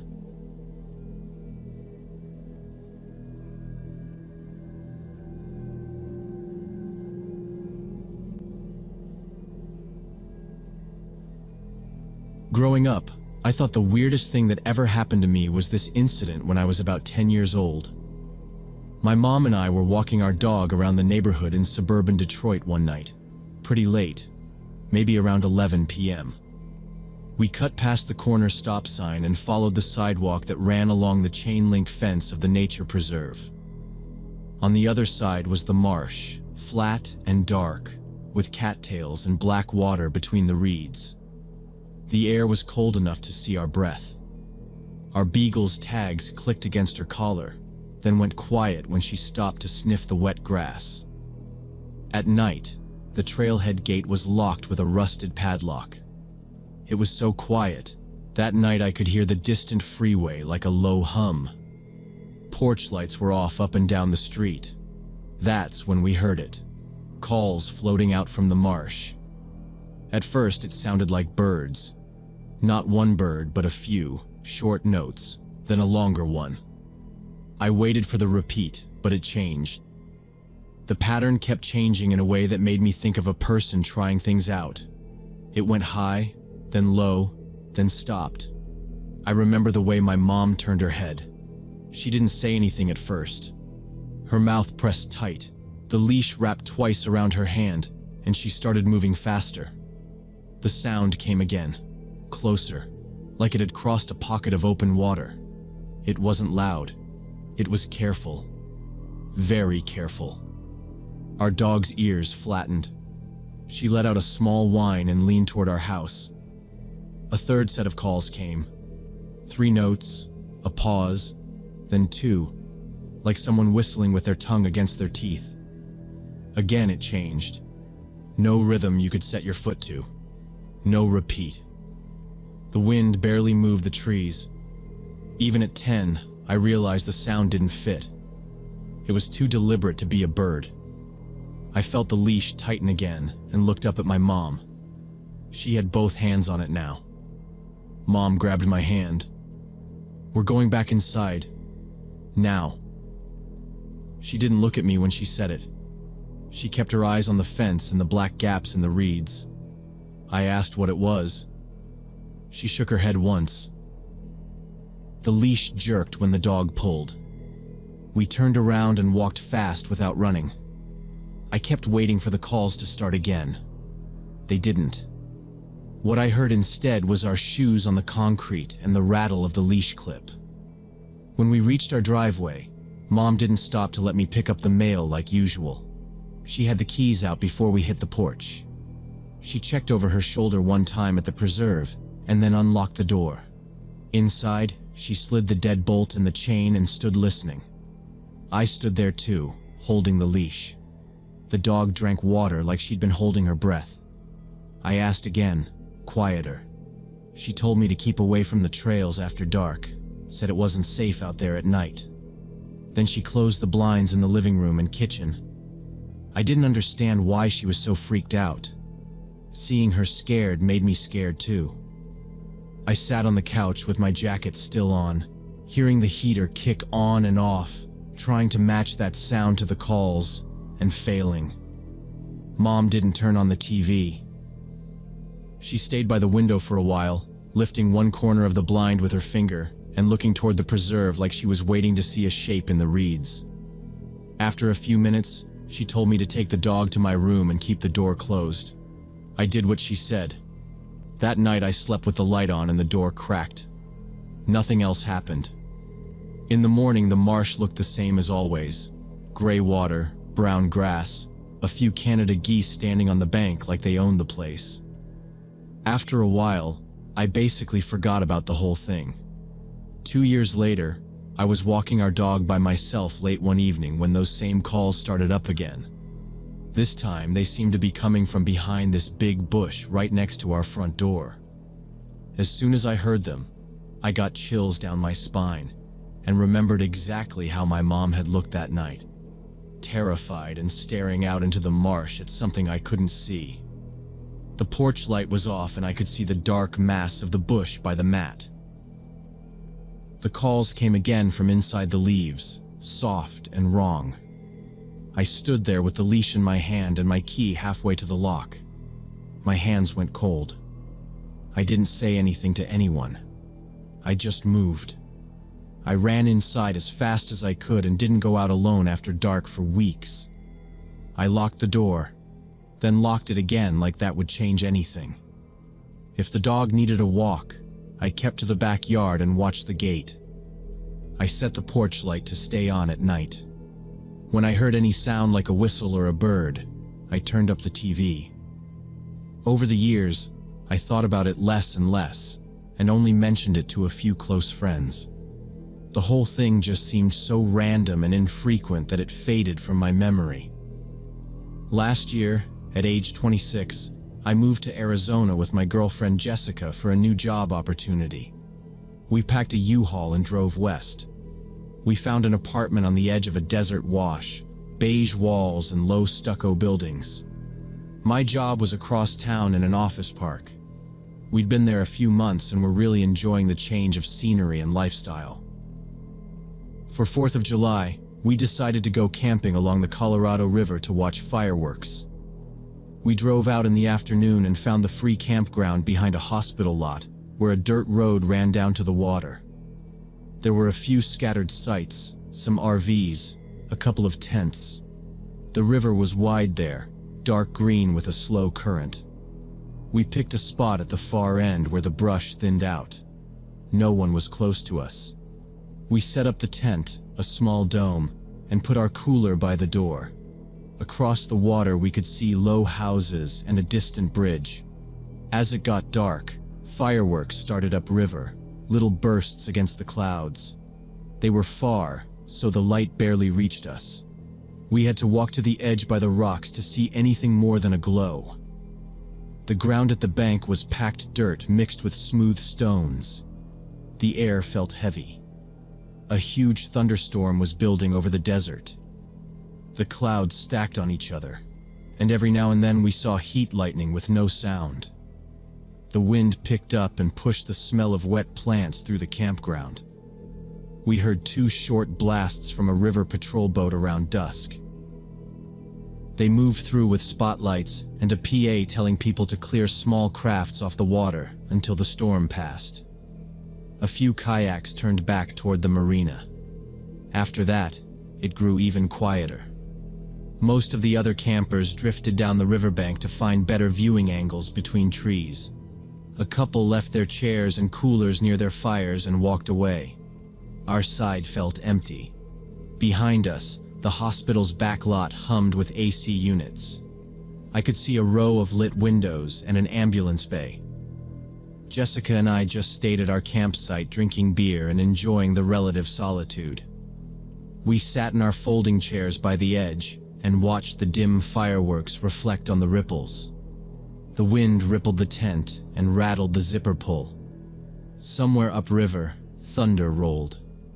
The first fat drops hit the dust and made dark spots. We didn't talk much. We just listened to the water and waited for the big show that never really got close. Suddenly, we heard the rhythmic sound of someone paddling through the water. It cut through the wind in a clean beat. Dip, pull, lift. We both turned toward the middle of the river. About 30 meters offshore, A narrow canoe shape slid along with barely a wake. No lights on it, just a dark line against darker water. Jessica finished her can and stood. She brushed off her shorts and said she would walk back to the car to get more beer. The car was up near the hospital fence, maybe a 5-minute round trip. I told her I'd watch the chairs. She walked off with the empty cans and her phone light bouncing on the ground. Her steps faded fast. Alone, I kept my eyes on the canoe. It moved slow, almost drifting. I couldn't see any details. The person inside sat low. The hat looked wide, maybe a sun hat or a cheap boonie hat. No fishing rod, no cooler, just the paddle dipping steady. Then the calls started. The same bird-like sounds I'd heard 16 years ago back in Detroit, down to the strange changes in pattern. One short note, then a longer one, then a stutter like someone trying to whistle with a dry mouth. My body went rigid. The hairs on my arms lifted. I didn't move. The wind hissed through the reeds at the edge, and the calls slid over it like they were aimed right at me. The canoe got directly across from our campsite and stopped. The paddle rested on the gunnels. The person turned the canoe with a small motion until the bow pointed straight at me. I could feel the focus, even if I couldn't see a face. The calls came again, spaced out, changing each time, never repeating. They weren't loud. They were careful. I glanced up the path for Jessica. It was just darkness and a faint bit of hospital glow. No one else around us. I stood up so fast my chair fell back. My pulse hammered in my ears. I opened my mouth before my brain caught up. "Who are you?" My voice carried across the water and bounced back flat. Nothing moved on the canoe. No answer. The calls came again, a different set, still slow. The wind shifted and pushed a few drops of rain across my neck. I took one step toward the water without meaning to, then stopped. They didn't speak. They made 3 more clustered calls, like a question. Then they turned the canoe around with 2 clean strokes, a smooth 180, and started paddling away downriver. The hull made almost no sound. The hat tilted forward. The canoe slid into a stretch of shadow where the bank leaned over. I watched until I couldn't tell it from the water. It was just gone. Jessica came back with the beer and found me standing with my hands open, breathing hard. The chair was on its side. I took the bag from her and put it on the ground. I told her what happened, step by step. She looked at the river, then back at me, then down the path. I could see the moment her face changed. She didn't think I was messing around. She put the beers into the cooler and zipped it closed. We didn't sit back down. We stood there at the edge a few minutes, straining to hear anything. The fireworks were far and dull. The storm moved around us and flashed without hitting. No other boats came by. I walked up the path a few yards and looked both ways. Nothing. We checked the tent lines and moved the cooler inside the vestibule. We kept our shoes on. We turned off our lantern so our eyes could adjust, then turned it back on because the dark felt worse. All night after that, we were braced for someone to come up the path or splash out of the water. Every crack of brush made us flinch. A couple of times I thought I heard the paddle again, and then realized it was wind against the reeds. Jessica didn't say much. She held her phone with the flashlight ready. I kept a pocket knife open in my palm. I know that wouldn't do much against someone in a boat, but it felt like something. We didn't sleep. Around midnight, a patrol boat moved upriver again with its spotlight sweeping the bank. It never came near our side. I wanted to flag it down, but I didn't even know what to report. A canoe with someone making noises. No crime. No threat spoken. After it passed, the silence felt heavier. We stood inside the tent, facing the river, and listened. By early morning, the storm had blown east. The ground smelled like wet dirt. The river looked normal, dull and wide. We packed fast and didn't talk about staying for breakfast. On the drive back through the hospital lot, we watched the path to the campground and the strip of water we could see between trees. No canoe, no people. Just a couple of trash cans knocked over by wind. We threw our bags into the trunk and left. In the days after, the questions hit all at once. How could it be the same person after 16 years and a move across the country? Maybe it was just a coincidence, someone who knew the calls from somewhere else. But the way the canoe turned and faced me made it feel personal. It felt like they knew exactly where I was. I started looping it in my head. The hat, the no lights, the hush of the paddle, the careful calls. Jessica told me to let it go, but we both kept checking the back patio at night. I stopped taking the trash out after dark. When the wind moved through the trees in the wash, I heard that rhythm and froze. If I had to walk the dog at dusk, I stayed on the lit side of the complex. I cut through the lobby instead of the back gate. We canceled a plan to camp later that month. I said it was the heat. It wasn't. Now, I avoid rivers at night. I avoid places where noise can travel strange. I listen for patterns that change when I pass. If I hear any whistling on a quiet street, I speed up without looking back. I keep thinking maybe if I had pushed further that night, yelled again, or tried to record it, I'd have something. But I didn't. I reacted, and that was it. I didn't want to be the reason someone stepped onto the bank. I've been afraid to camp or be outside in the dark ever since, always listening for those calls. I still have no answers about who was making those sounds, or why they seemed to be targeting me specifically.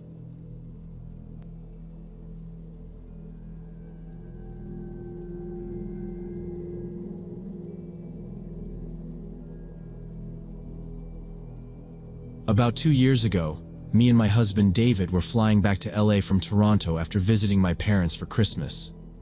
By the time we landed at LAX, it was late and our bodies felt like sandbags. I'm 35, Canadian, and I do not handle long layovers well. My head was heavy, my eyes dry, and my patience thin.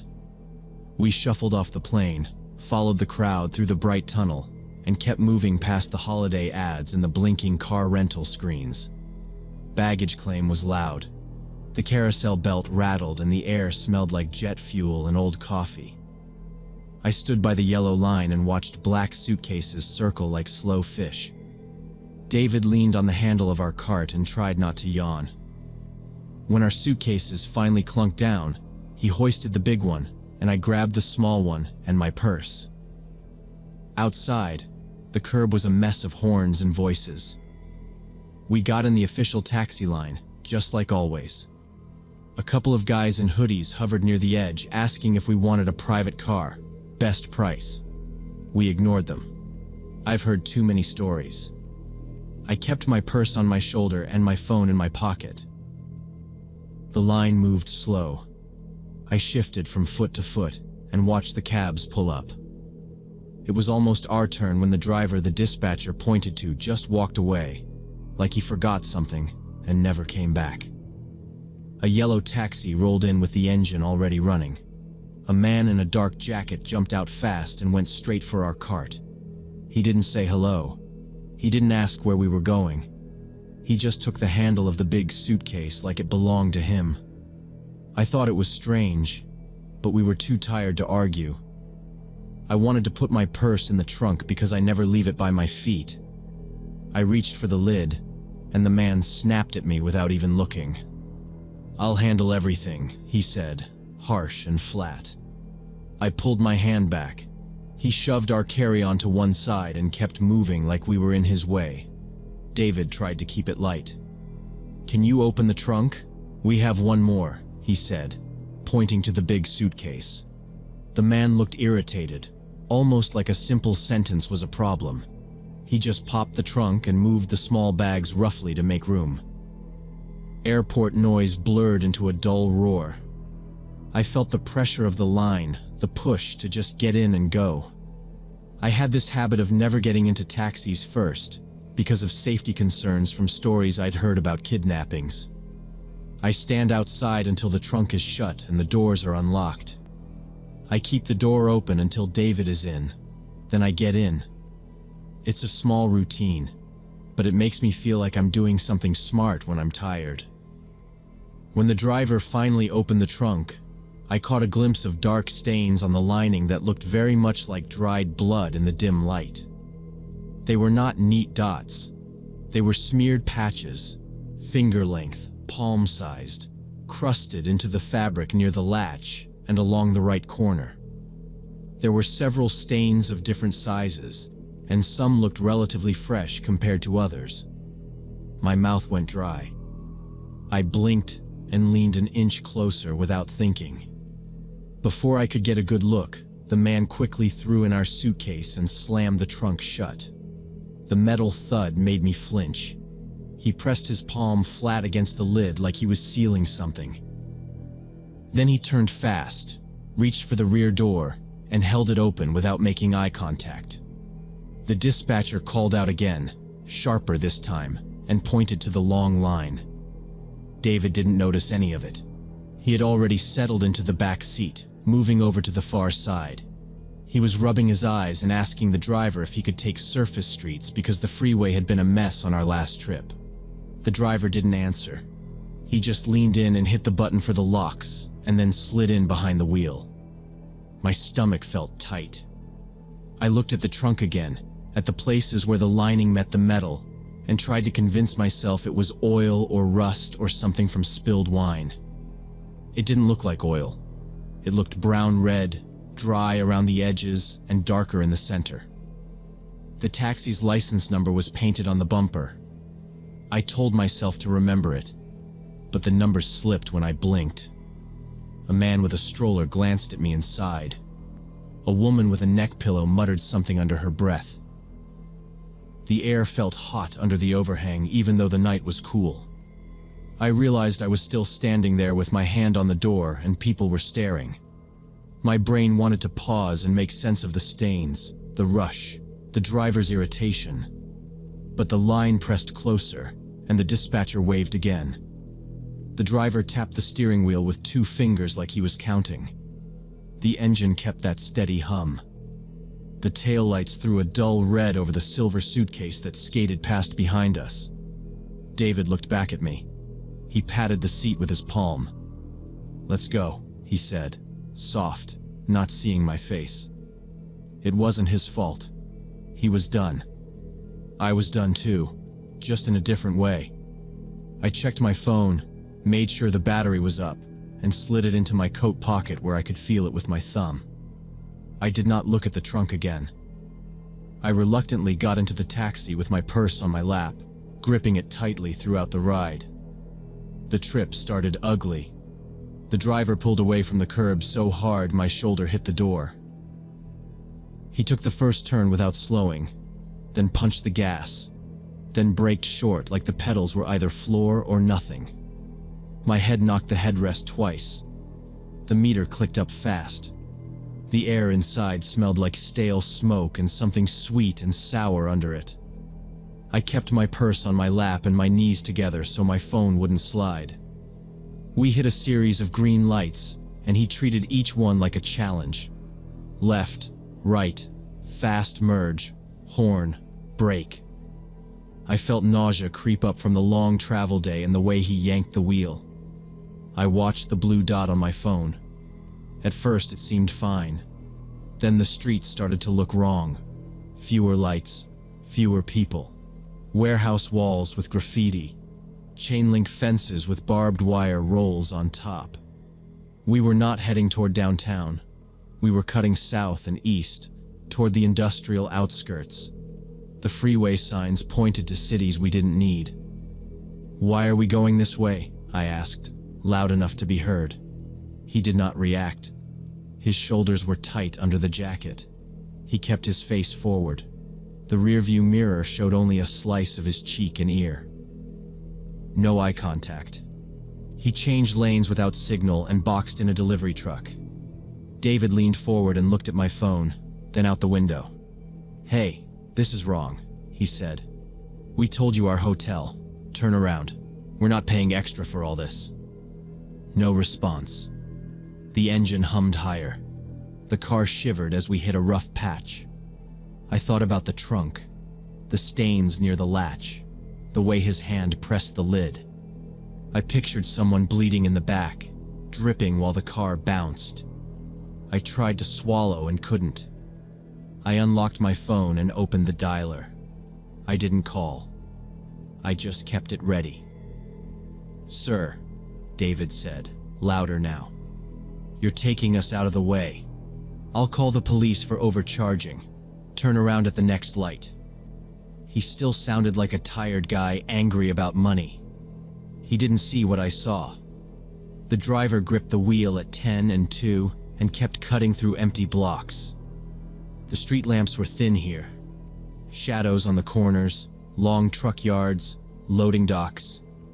A freight train horn blew somewhere far off and the sound felt heavy. We hit a red light after a fast stretch, and he slammed the brakes so hard my seatbelt bit my chest. The tires squealed a little. He twisted in his seat then, quick and sharp, and snapped at us. "Licensed," he said, voice flat, like a warning. He jabbed a finger toward a plastic holder on the dash with a city emblem and a photo card in it. "See? License. Meter. Sit back." His eyes were dark and stale, no blink. Then he faced forward again and tapped the steering wheel with the same finger he used to point, tick, tick, tick, waiting for the light. I stared at the card. The photo could have been him or not. The name was a blur in the dim. The badge number, the decal, all of it looked official at first glance, but I had no way to check. The light turned green and he shot across the intersection and made a hard U-turn that made the tires complain again. My elbow slipped and I grabbed the seat. I was ready for him to keep going wrong, but he didn't. He headed back toward the brighter streets without a word. After the confrontation with his passengers, the driver turned around and headed in the correct direction toward our hotel. He took the freeway this time. The skyline came back into view, sharp edges against the haze. Traffic thickened and slowed him down. He stopped weaving. He kept both hands on the wheel and stared dead ahead like he was counting exits. I watched the signs for our exit and tracked us on my phone. We were on course now. Maybe he decided loud tourists were not worth it. Maybe the dispatcher had eyes somewhere. Maybe he just wanted the fare with no trouble. I did not try to guess. I kept the dialer open and my thumb on the screen. David sat rigid beside me, jaw tight, one hand on the grab handle above the door. He didn't talk. He watched the road like he could steer with his face. We pulled off the freeway. The streets near our hotel were clean and full of light. Restaurants, valets, planters with little trees, people waiting under heaters. The driver slowed for the first time, smooth now, and slid up to the curb at the canopy. The hotel doors reflected the taxi in bright glass. I tried to look in the trunk again. He popped it fast and stepped back there before I got out. I moved to the rear and lifted my phone light low at my hip, angling it up as casual as I could. The lighting under the canopy was bad for that angle. The trunk held rags, a crumpled fast food bag, a broken umbrella, an oil-stained blanket rolled tight. I could not see the lining near the latch. I took a half step right, but he yanked our big suitcase forward and blocked my view with his body. The lid bobbed on its hinges. David paid the fare with cash, quick, no small talk. He took the suitcase handle, threw me a look that said, "Let's go," and started for the doors. He was eager to be horizontal in a bed and done with it.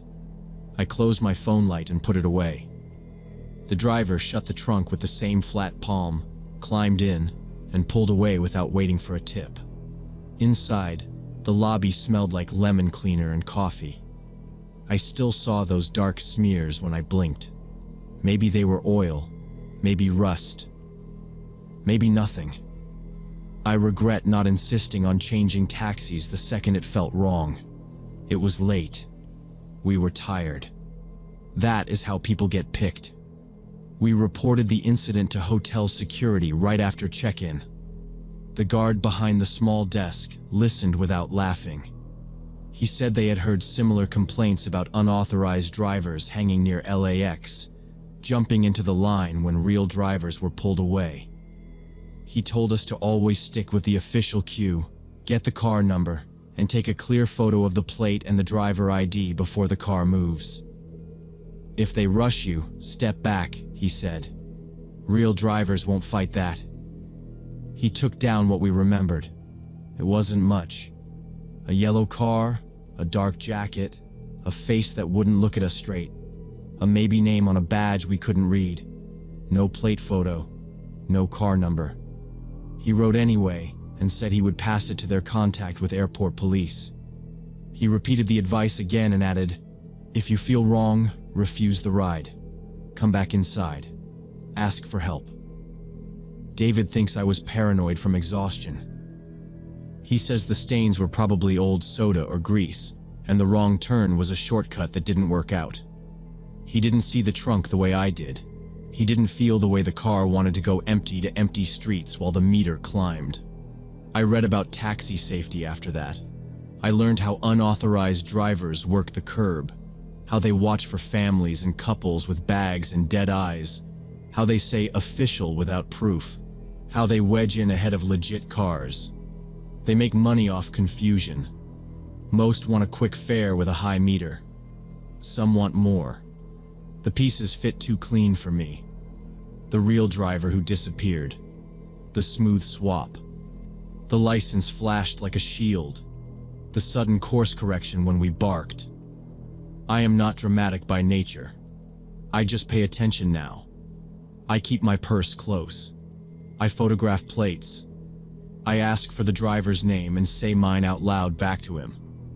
If the trunk lining looks wrong, I do not get in, no matter how many people behind me sigh. I still wonder what would have happened if we'd gone along with the wrong route without protesting.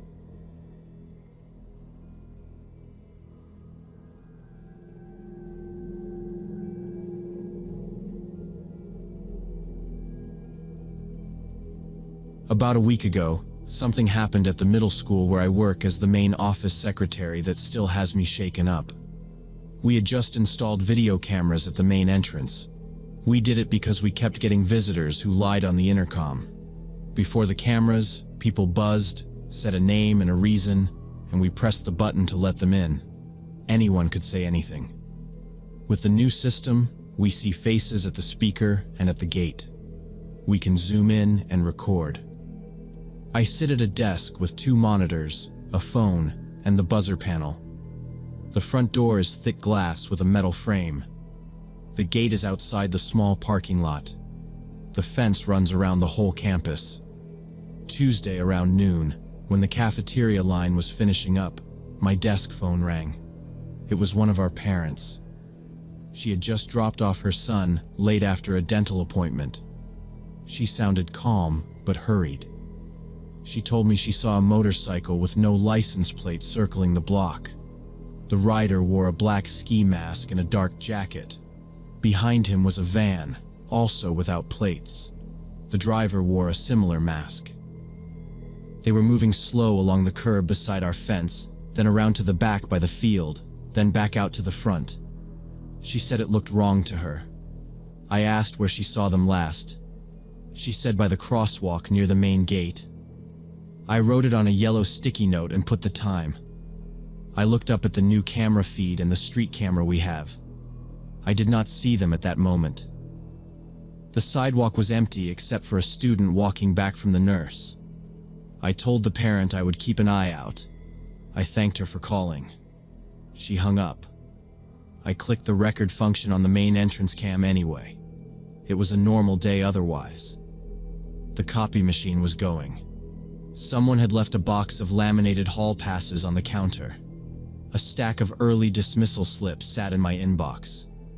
The intercom crackled every few minutes with teachers asking for a custodian or a pass. Out the window, I could see the flagpole and a row of parked cars. The weather was bright but cold. The gate motor hummed every time a delivery truck came through. Still, I noted what she said. No plates, masks, slow driving. We keep a log of calls and visitors. I wrote it into the logbook. There is a big binder we use, black cover, silver rings. I added the time and details and my initials. Then I checked the outside cameras again. Nothing. I walked to the lobby door and looked through the glass. You can see the sidewalk, the bike rack, and the street trees from there. 2 7th graders passed by on their way to the office. I went back to my chair. At lunch, the noise in the building rises. You can feel it at the front office, like a soft shake in the floor. Around 12:30, kids started moving out to the yard. They carry basketballs and backpacks they forgot to drop. Some eat chips on the way out, even though they are not supposed to. The field is on the far side of the lot, behind a second fence. From the street, if you stand in a few spots, you can see through both fences and watch the field. We all know that. We trust the fences and the gates. They are tall. The gate is steel and heavy. A keypad is mounted on the post. Visitors must buzz, then we see them on camera, then we decide. If the story sounds off, we ask for ID and a second check. If it still feels off, we say no and call the number on file. Students are not released without a valid pickup list, ever. That is our rule. At first, we were not too worried. It is a school. People slow down to stare at their phones. People miss a turn and loop the block. We keep calm until there is a reason to do more. I told our clerk to keep an eye on the street camera feed while I finished a stack of forms. I could hear whistles out on the yard. 8th graders play soccer near the fence. Lunch aides watch the 6th and 7th graders closer. 8th graders do not get constant eyes on them. They know the rules by now. Around 1 o'clock, I was stapling permission slips together. I glanced at the monitor like I always do. Quick check, no drama. The motorcycle rolled into frame at the curb by our gate. Same bike as described. Black, older model, no plate on the rear fender. The rider wore a ski mask and a dark helmet on top of it. He stopped right in front of the call button. On the street across from him, a dark van was parked with its engine running. The front plate holder was empty. Through the windshield, I could see a figure at the wheel with something over his face. He pressed the buzzer. The tone rang in the office. I clicked to bring up his camera full screen. The angle looks down from above the button, so you see faces and hands. He looked up into it and waited a beat. Then he said, in a flat voice, that he was there to pick up his child. I could see his gloves on the handlebar. A black backpack was bungee strapped to the seat behind him. The van stayed where it was. A few cars passed, fast, and then the street went quiet again. I felt the room get still, but I kept to the steps we use for every pickup. We have a list. We have a process. We do not open the gate because someone says the word pickup. I clicked the mic on. I told him the office would help him. I asked him to state his name and the name of the student. I watched his eyes through the mask. He did not move his head much. The engine on the bike idled. The van did not move. A soccer ball hit the fence out by the field and rolled along it. Our standard verification is simple. We get the name. We ask for ID at the camera. We compare it to the emergency contact list and the pickup permissions in our system. If the person is not on the list, we refuse and contact the parent on file. If they are on the list, we ask them to wait while we send a staff member to the lobby. We keep the outer gate locked until everything checks out. The camera records the whole time, timestamp visible. Nothing is done alone. 2 people watch if possible. I thought about the call from the parent. No plates, masks, slow driving. The timing lined up. The lunch period meant lots of kids near the fence. From certain windows on the 2nd floor, you can see the yard and the street at the same time. I did not get up. I kept my eyes on the screen and my hand on the mic button. The other monitor showed the yard view in a smaller box. Students were moving in groups. A lunch aide walked with a radio by her shoulder. A delivery truck rolled past the back service gate and kept going. The buzzer light was still lit. The rider waited. He held the bike between his knees and balanced with one boot on the ground. The van's brake lights flicked on, then off. I wrote the time in the log. I noted the description again. I clicked the intercom a second time so he would hear me over the engine noise. I started our standard verification process by asking for his name. He said his name was Robert Johnson. He said it fast, like he was reading it off a screen. I asked for the student name. He said Michael Johnson. I know our roster. We do not have a Michael Johnson.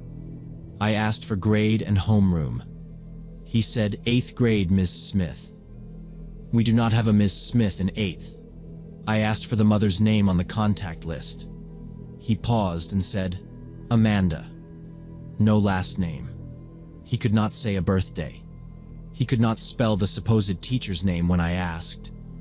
I kept my voice even. I told him we needed to verify his identity before any pickup. I asked him to hold his ID up to the camera. He looked left and right. He reached into his pocket, then stopped. I said, Please remove your mask so we can confirm you match the ID. He stared into the lens. His gloved hand went to his chin like he might pull the fabric down. Instead, his eyes flicked past the camera toward the van. The van idled with the nose pointed toward the intersection. I could see a driver inside, head turned toward our gate. The rider's breathing showed in the mask, a small movement at the mouth. I told him again we needed a clear face and a government ID. I also said, For a faster release, tell me your child's student ID number.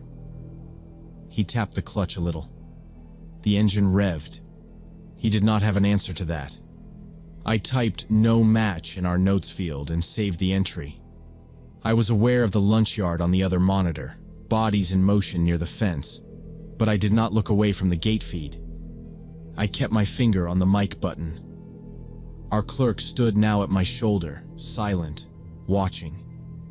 He raised one hand from the handlebar and made a quick motion, 2 fingers and a chop, toward the van. The driver in the van moved at once. Brake lights brightened. Then the van rolled forward and angled away from the curb. The motorcycle snapped upright, and the rider kicked the stand up with his heel. He didn't say another word through the intercom. He twisted the throttle hard.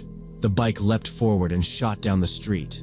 The van followed, tight behind, then jumped lanes and accelerated. I watched them go past the last camera view. Then the screen was empty. I pressed the talk button and heard my own breath in the speaker. I realized I had not called 911 while he stood there. I should have told our clerk to make the call the second the masks and no plate showed on the feed. I grabbed the phone and dialed anyway.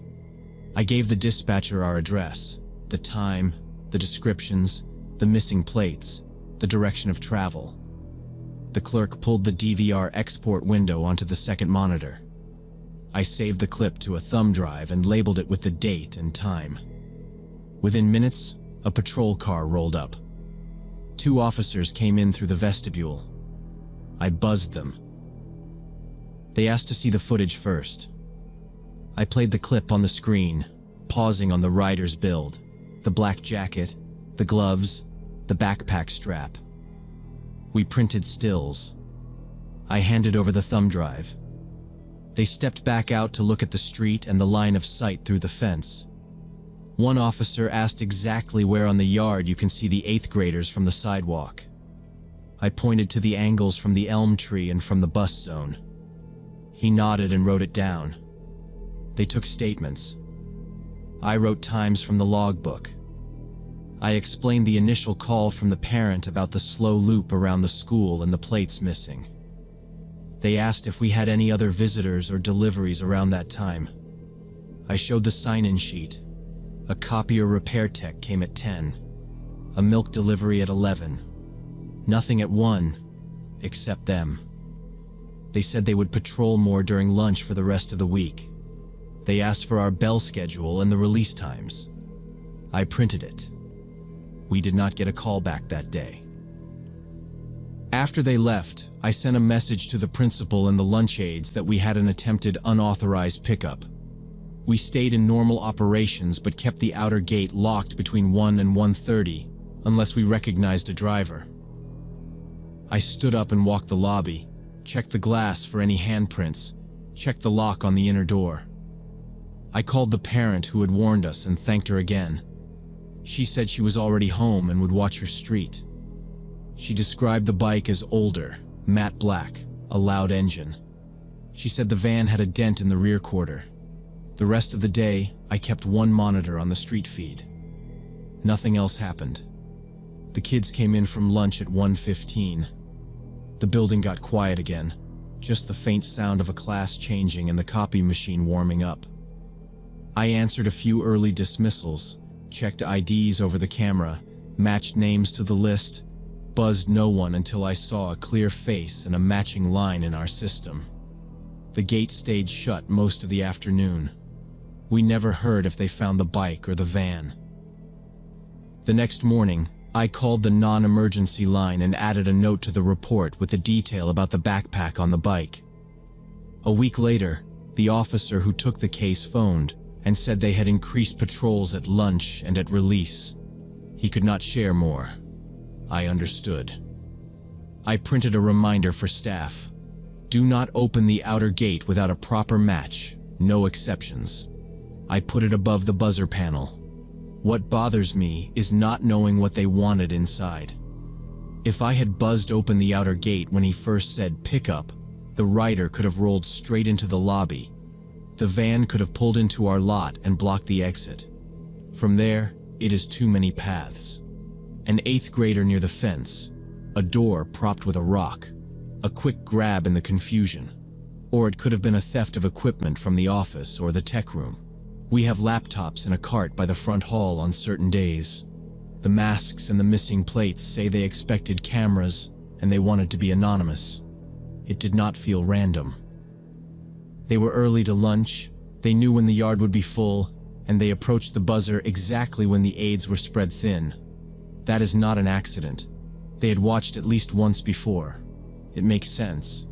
Our street has spots where you can idle and see down the corridor between the fences to the soccer area. If you are patient and you want faces, you wait for that hour. The new cameras did the job. We could see the rider's height, the build, the gloves, the backpack, and the way he moved. It gave me enough to hold the line without guessing.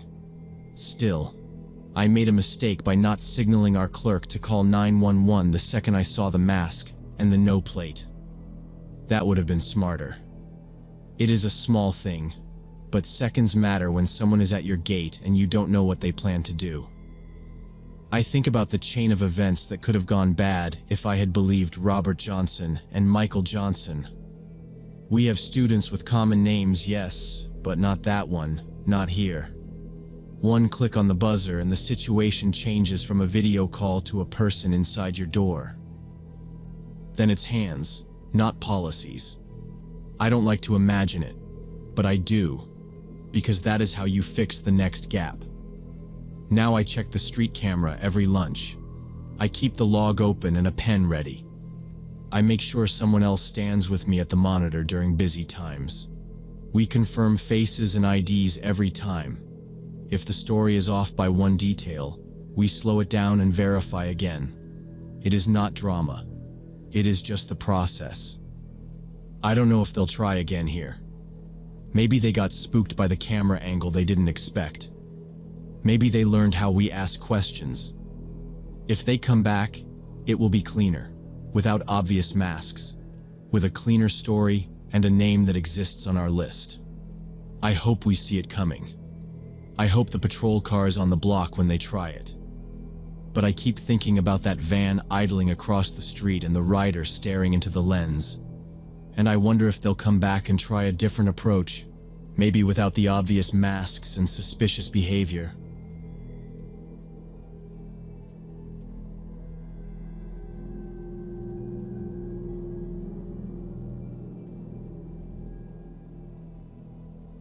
Way back in 2018, I'd been unemployed for about 6 months and was staying with my uncle in this small town in Idaho. At my aunt's family barbecue, I ended up staying way too late, drinking free beer and avoiding conversations about finding work. My cousin Mike, who was supposed to give me a ride home, got tired and wanted to leave around midnight. I decided to stay another hour or two, figuring I could catch a ride with someone else or call an Uber. When I finally decided to leave, I found out the local taxi service had stopped running, and I didn't have money for the expensive late-night rates. All my relatives had already left, so I was facing a long walk down this rural road. The alcohol had dulled my caution, and the 5-mile distance didn't seem that bad at the time. The house sat on the edge of town, where the pavement thinned and the streetlights ended. The last speaker on the picnic table was still playing a scratchy song while my aunt packed coolers and stacked folding chairs. The grill was cold and the yard smelled like wet grass and charcoal. I said thanks, grabbed my jacket, and stepped out past the driveway. The night air hit clean and sharp, colder than I expected, a white fog coming off my breath. My phone said 12:58 and 8% battery. I put it on airplane mode and slid it into my pocket. The jacket was a cheap hoodie and the zipper stuck halfway, so I kept one hand on it as I walked. From the porch, everything looked normal. A few ranch houses, a mailbox line, pumpkins still sagging on porches from Halloween. Past the last intersection, there were only 2 lanes of blacktop and a narrow gravel shoulder that ended in weeds. No sidewalks. No houses for long stretches. I knew the way by day, but at night it felt twice as long. I pulled my hood up, tightened the drawstrings, and started walking on the gravel to keep off the asphalt. A lifted pickup roared by and the wind of it pushed me a step. The taillights disappeared fast, and then it was quiet again. I kept my pace steady and counted steps in sets of 100 to feel like I was moving the distance. The fields on both sides were flat and dark, big squares with stubble sticking up like short nails. Wire fencing ran along them, wooden posts every 10 or 12 feet, dark shapes against the sky. Here and there, a reflector on a post flashed back my small phone light when I checked the ground. I turned the light off again fast. No point burning the battery. The first stretch was fine. My boots were stiff but warm. I passed a metal gate with a chain and a no trespassing sign that clanked in the breeze. A dry irrigation ditch paralleled the road on my left. The ditch had rocks and sections of culvert pipe and a little fringe of frozen weeds. When I stopped to tighten my laces, I could hear that empty winter sound you get out there at night, like the land was holding its breath. No music now, no voices. Just the faint hiss of highway way off, and the tick of cooling metal from the grill behind me. I wasn't brand new to walking at night in the country. I kept to the side so I could see headlights early and step farther into the weeds if I needed to. When a car came from behind, I turned and faced it so whoever was driving could see my hands.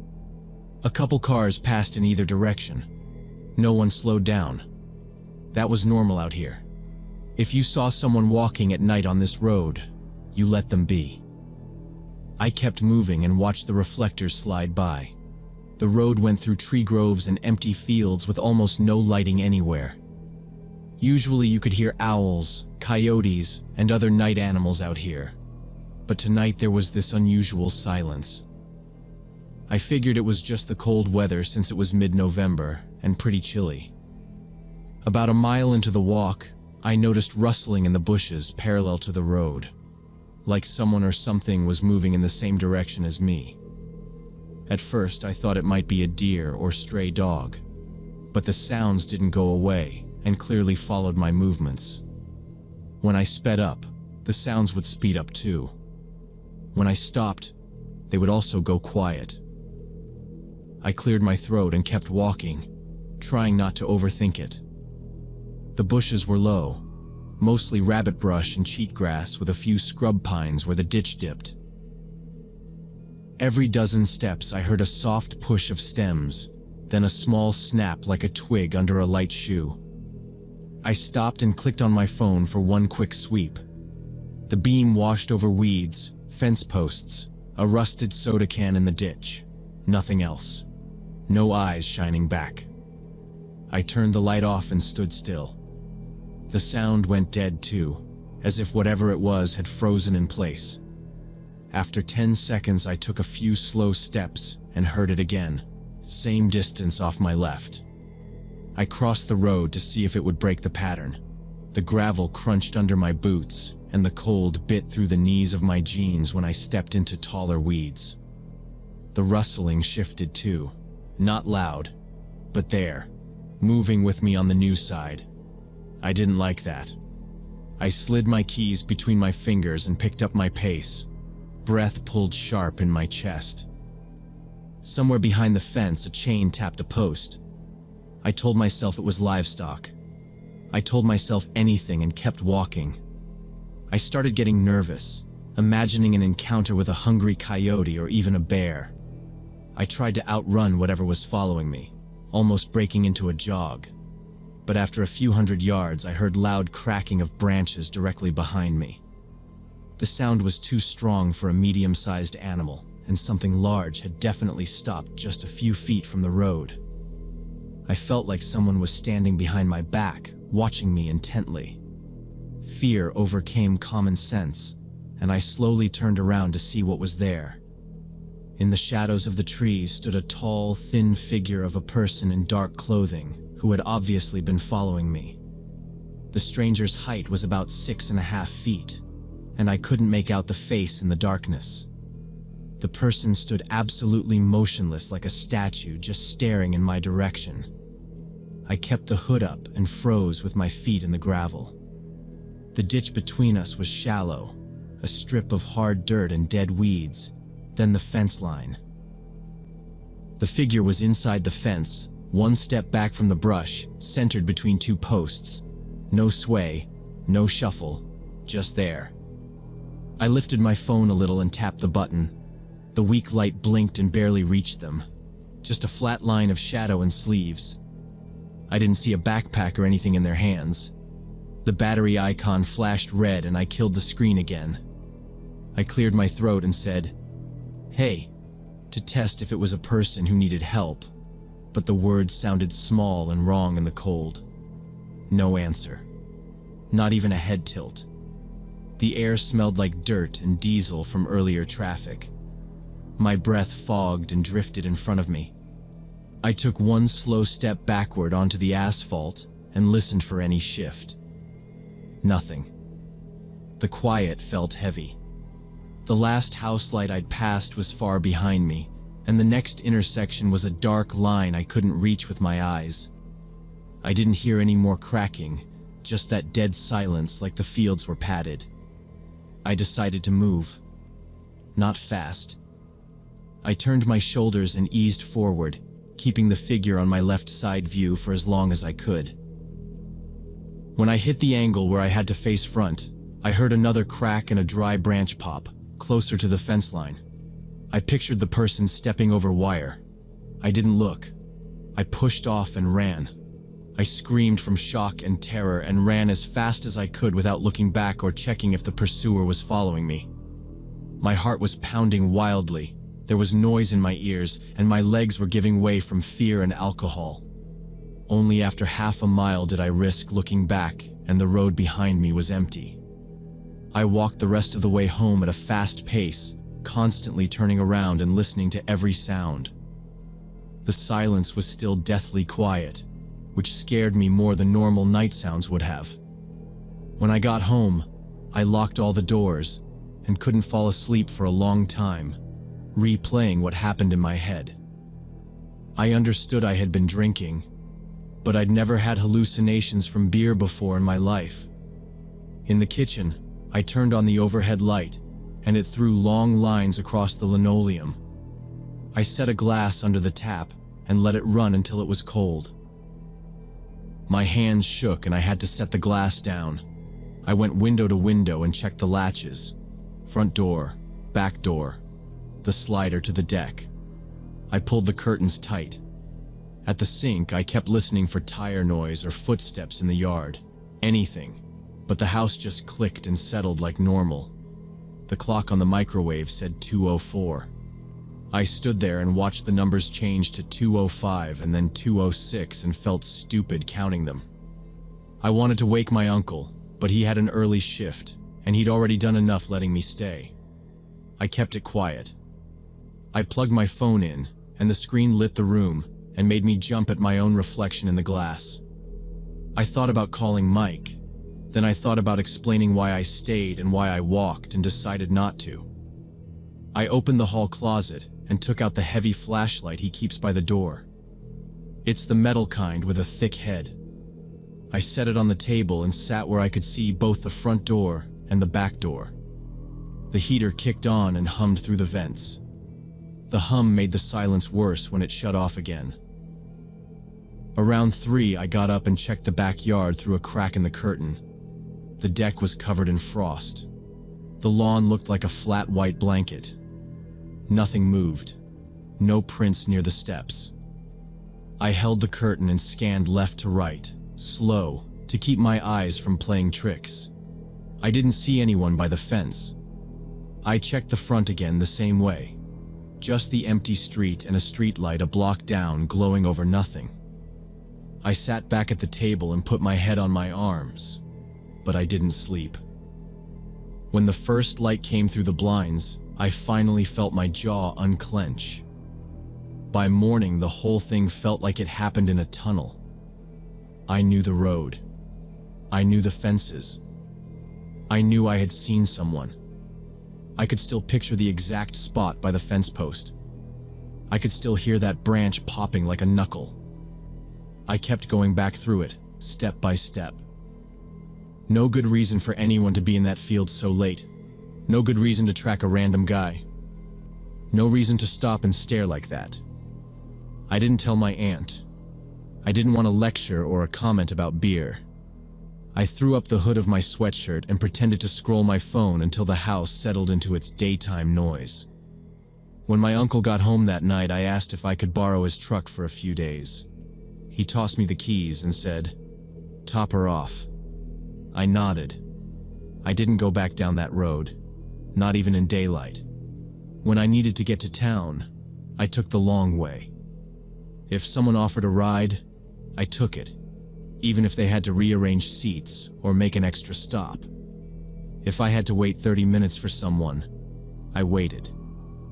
I kept the flashlight by the door and a spare in my backpack. I made small changes without talking about it. To this day, I don't know who that was or why they followed me down that dark road. Maybe it was a local homeless person or drug addict, or maybe someone planning to rob a lone pedestrian. I never walk that road alone in the dark anymore, and always ask for rides home even when it's inconvenient for relatives. The height and stillness of that figure still gives me chills when I think about it. Sometimes I wonder if it was just someone playing a prank, but the way they moved through the woods so quietly seemed too skilled. That encounter changed how I think about walking alone at night in rural areas.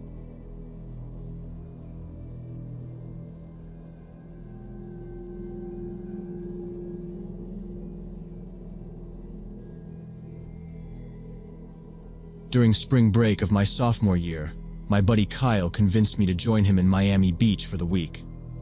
Kyle didn't work or go to school, just lived off his wealthy parents' money, and instead of 1 week at the beach, he'd been there the entire season. He wanted company and promised to give me a ride back to campus when the week was over. I only had enough cash for a one-way bus if I wanted spending money for the actual vacation. What Kyle failed to mention until I got there was that he'd driven down on his dad's Harley Davidson. If I wanted to get home, it was going to be on the back of that motorcycle, which wasn't what I'd signed up for. But if I spent my remaining money on a plane ticket home, I wouldn't be able to enjoy spring break at all. After 5 great days in Miami, we had to start the 2-day ride back to make it to classes on time. Miami made the choice harder. We stayed in a cramped studio 2 blocks from the sand, a room with a bent balcony rail and an AC that rattled. I slept on a thin couch that sagged. Kyle slept late, partied late, and never seemed tired. In the mornings we watched joggers with neon shoes. The Harley sat at the curb with salt on the chrome. I kept telling myself it was fine. I could ride one day and bus home if I had to. But every time I looked at the bike, I pictured hours of wind and blind spots and my hands going numb around a strap that didn't exist. We spent the money slow. I ate cheap sandwiches and drank water. Kyle bought overpriced tacos and handed out bills like flyers. He told everyone we were riding north and laughed when I checked the weather. I'd never ridden more than an hour on a bike, and that was on a quiet road near campus. I kept thinking about buses and warm seats and a roof. Every time I thought about buying a ticket, I pictured going home broke while everyone else posted beach photos. So I stayed, and when the 5th morning came, I stopped arguing with myself. On the 5th morning, we packed light. Kyle cinched his backpack under a cargo net, then tossed me the spare helmet. The strap was frayed near the buckle. I pulled on a denim jacket over a hoodie and stuffed my wallet into the inner pocket. He was grinning like the ride was the fun part. He revved the engine and made a tourist couple look over. I climbed on behind him and found the foot pegs. The seat felt narrow and slick, and the pipes pulsed against my calves. Getting out of Miami was heat and horns. Buses grumbled and taxis cut across lanes. The wind pushed at my jaw. We slipped between cars when traffic stalled, then idled behind a dump truck when it moved again. Kyle was smooth, not reckless, but he liked speed the second there was open space. At a red light, I checked the rear tire and chain and told myself I knew what I was looking at. My stomach felt empty, which helped. I kept my eyes moving. Mirrors, fenders, brake lights, the shiny patch that means oil. By lunch, we were on a clean stretch of highway. Palms leaned over fences, and billboards sold fireworks and lawyers. The helmet visor wouldn't stay up and kept slapping shut, so I rode with a slit of light and the smell of fuel. Kyle pointed at a rest stop and we pulled in to stretch. I peeled off the helmet. My hair was damp with sweat. He asked if I was good. I said, "Yeah, tape for the visor would help." He laughed and found a roll in his bag. We wrapped it tight and drank warm water from a vending machine. We stopped for the night at a cheap motel by an exit with chain restaurants and a gas station. The hallway smelled like bleach, and the carpet had stains. Kyle flipped channels while I set my alarm and plugged in my charger. We ate bad pasta nearby and talked about nothing because we didn't want to talk about the ride. Outside, the air felt heavy and still. I checked the radar and saw a smear of storms drifting our way. Kyle shrugged and said, "We'll beat it." Trucks woke me before my alarm. The sky was a pale lid over everything. The asphalt looked dull, like it had already soaked up the day. We loaded the bike, tightened straps, and checked the lights.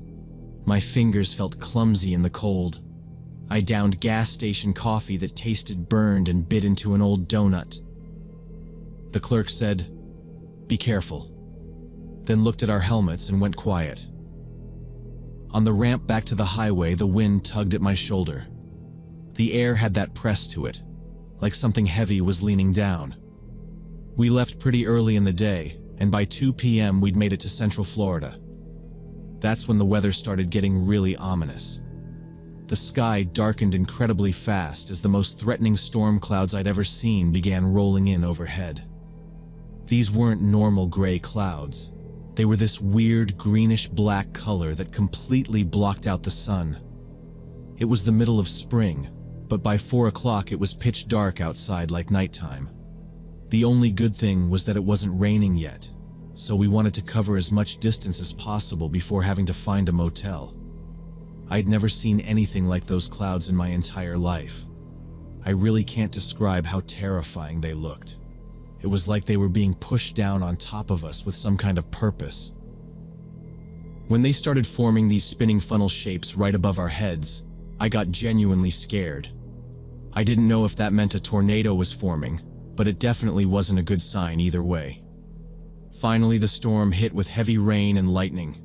Riding into it felt like leaning into sand blasting.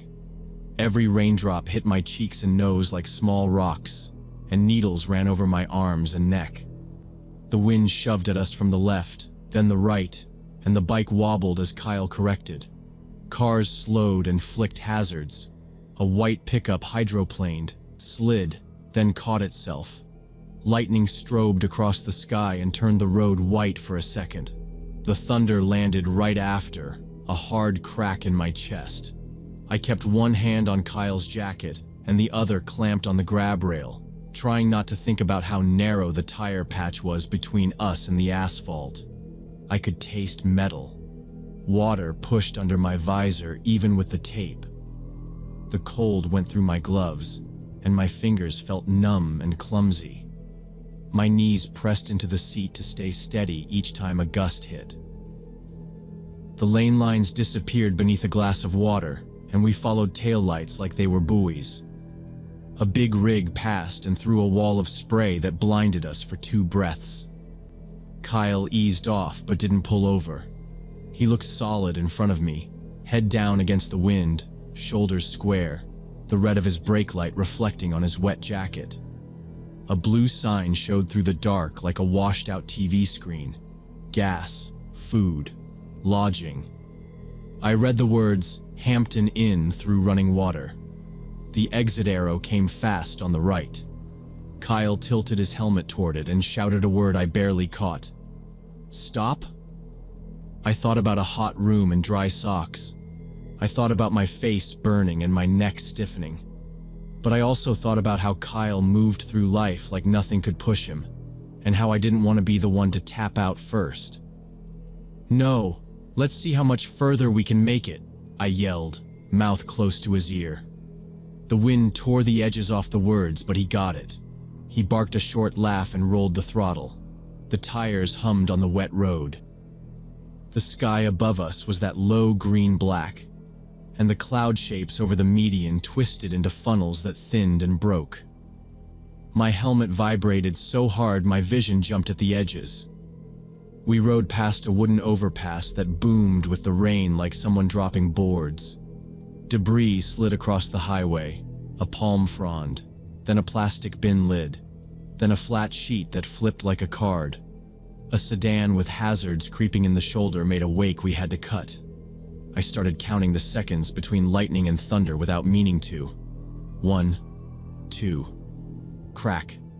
It didn't help. The wind pressed on my back and then let go. We kept going because pulling over in that mess felt worse, like becoming a target for whatever might cross the lanes next. Another blue sign appeared through the gray. Best Western. Gas stations. Food. Kyle pointed again, and this time his hand stayed out until I nodded. We took the ramp slow, tires feathering over standing water.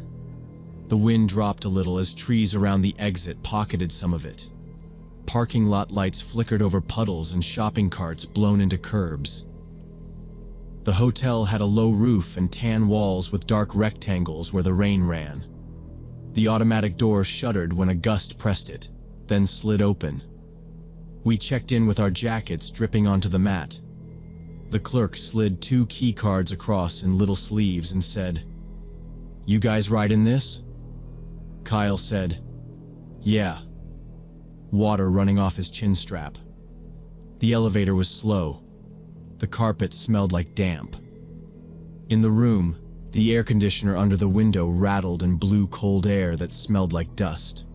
2 full beds, a bolted-down TV, a brown headboard, a painting of a pier. The lamp had a crooked shade. Kyle turned on the weather. I grabbed a towel and headed for the bathroom. The shower beat on my back and turned my hands pink. Steam curled up and the mirror bloomed white. The curtain stuck to my shin and the rod creaked with each gust that hit the window. When I stepped out, I could still hear the TV through the fan. The news anchor's voice had that rapid, careful tone. I opened the door with the towel over my shoulders. Kyle didn't turn. He held the remote and stared. The red crawl at the bottom said, "Severe weather emergency." A map showed a block of red and purple over our route. They broke in with live coverage from the exact stretch we had just passed. The camera shook as the wind hit. You could see the loop of an exit, the gas station canopy flapping, the sign for a Hampton Inn twisted. The reporter said, "Confirmed tornado touchdown," and then gave a time. 30 minutes ago. My brain did the plain math. 30 minutes. The same exit where Kyle had asked if we wanted to get off.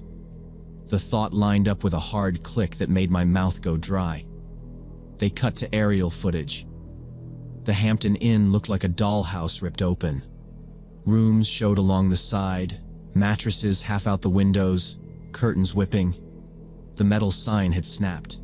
Cars had windows blown out and lay at angles like dropped toys. Flashing lights bounced off wet concrete. People moved in a line across the parking lot holding blankets. The camera found the lobby doors folded in like foil. A luggage cart sat bent on one wheel. Kyle lowered the volume and said, "Quiet. We would have been in that lobby." His voice sounded flat. He put the remote down like it might crack. We both stared at the screen while the anchor listed injuries and warned people to stay off the highway. A firefighter in a yellow coat talked to the camera, rain hitting his helmet in little white sparks. Another shot showed a stairwell blocked by cinder blocks and insulation. The word tornado sat in the lower corner of the screen and didn't move. The hotel we'd almost stayed at was shown as completely destroyed. If we'd taken that exit an hour ago like Kyle suggested, we would have been checking in when that tornado tore through the building. We sat there and realized how close we'd come to being killed. It felt mechanical, facts slotted into place.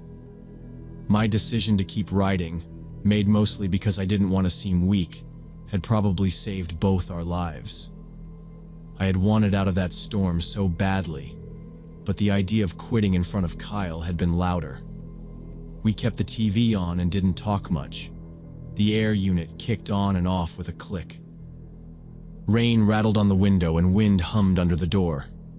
Somewhere down the hall, a kid cried and then stopped. The anchor repeated the same footage with the same yellow ticker.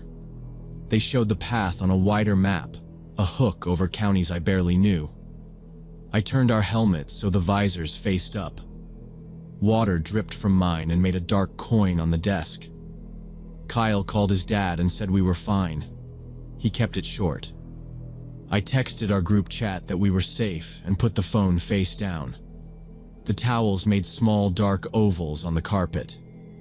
We flipped channels and all of them showed the same broken hotel. The words "direct hit" and "miracle" came up. The anchor said there had been warnings and that more storms might follow inland. Sirens passed somewhere outside and then faded. Hours went by like that. The parking lot lights buzzed through the glass. The crawl updated numbers and names. The reporter interviewed a guest who said he had been on the second floor when the windows blew. He held a blanket around his shoulders and kept blinking. Kyle didn't make a joke. He watched with his jaw tight and then drew the curtains together until they overlapped. I don't have a big takeaway. We were two dumb kids who rode into a storm and got lucky. I still can't explain what made me tell him to keep going at that exact moment. Maybe pride. Maybe panic. I know what I saw on that screen. And I know where we would have been. We watched the news coverage for hours, seeing the complete devastation at that Hampton Inn and the surrounding area. I'm grateful every day for that split-second decision that changed everything.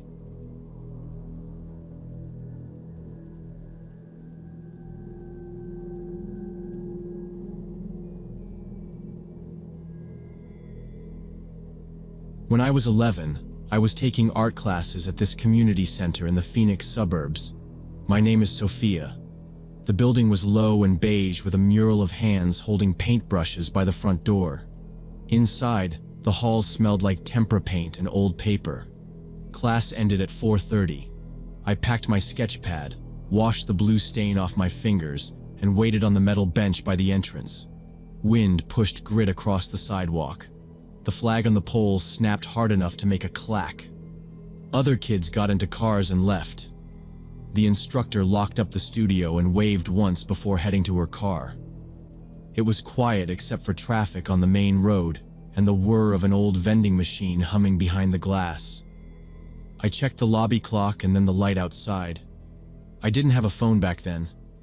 Mom worked at a clinic, and if shift change ran long, she was late. That was normal. I told myself it was just one of those days. By 4:45, the lobby lights went to that dim setting they used before closing.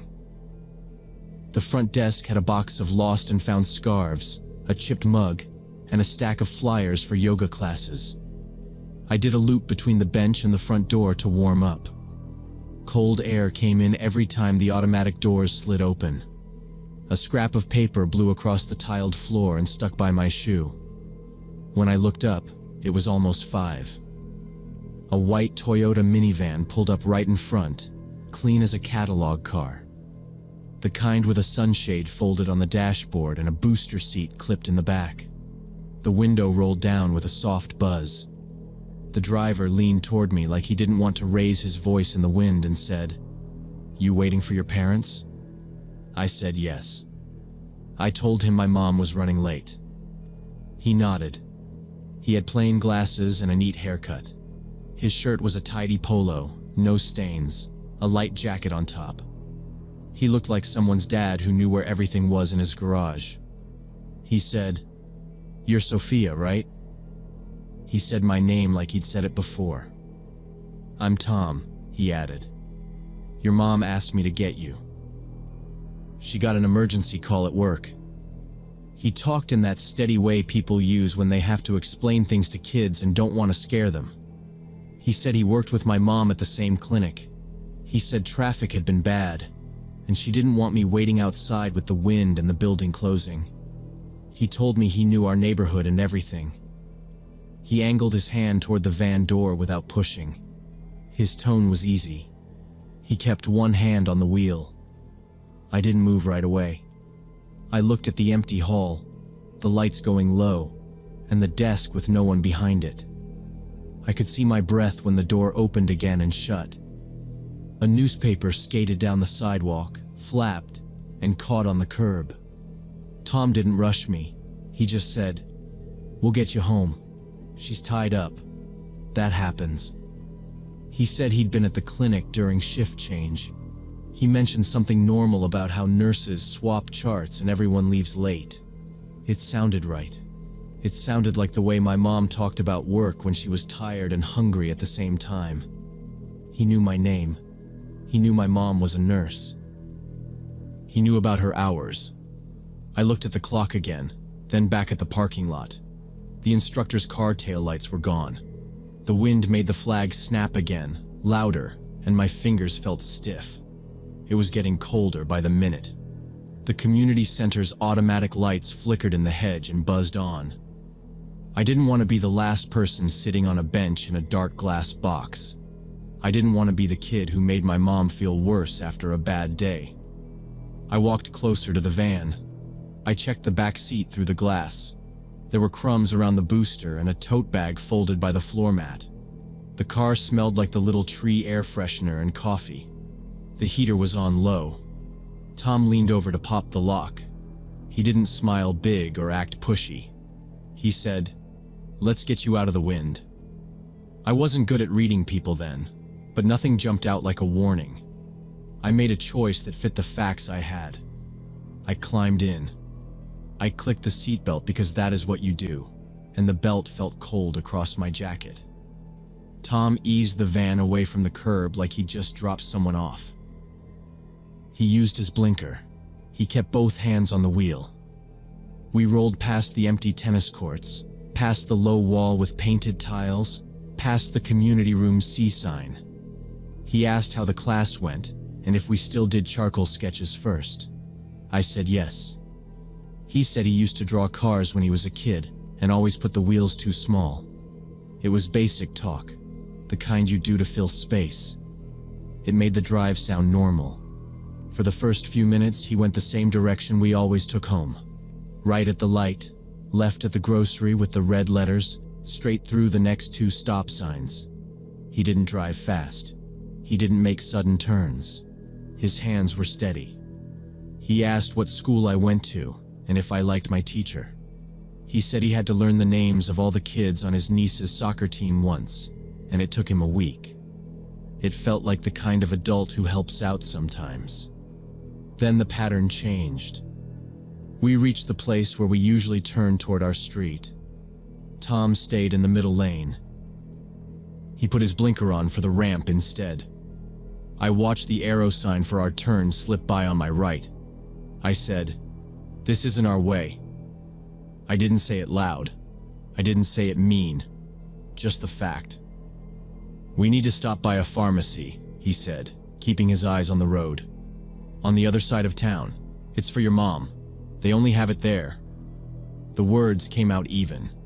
He lifted one hand from the wheel and set it back. 2 minutes, he said. Then straight home. The ramp curved up, and the noise changed. Wind hit the sides of the van harder. The freeway opened like a wide gray river with lanes stacked in lines under a white sky. Signs flashed green with exit numbers and arrows. The lanes filled with cars pushing air that made a constant low roar. We merged. Tom checked his mirrors. He did not look at me. He kept just under the speed limit, and then a little above it. The city fell behind in small pieces. A water tower, a strip mall, a row of palm trees that all looked the same, and then were gone. I watched the skyline shrink in the rear window, and then I faced forward. The heater dried the inside of my nose. The smell of air freshener got sharper. I knew the pharmacies near our house. We didn't go to the other side of town for that. The exits we passed weren't ours. The houses thinned out. Blocks turned into sound walls and long fences around empty lots. The sun slid sideways and made a white glare on the windshield. I didn't talk for a minute. I counted 3 more exits, and none of them matched the ones we used. Tom kept a steady grip. Once he reached to adjust the vents, he didn't look nervous. He didn't look excited. He looked like someone driving on a schedule. My chest felt tight, like when you run and stop too fast. I thought of my mom standing by the front desk at the clinic with a phone in her hand, looking at the time, looking at the door. A small idea pushed hard in my head. Call her. "I need to call my mom," I said. "Can I use your phone?"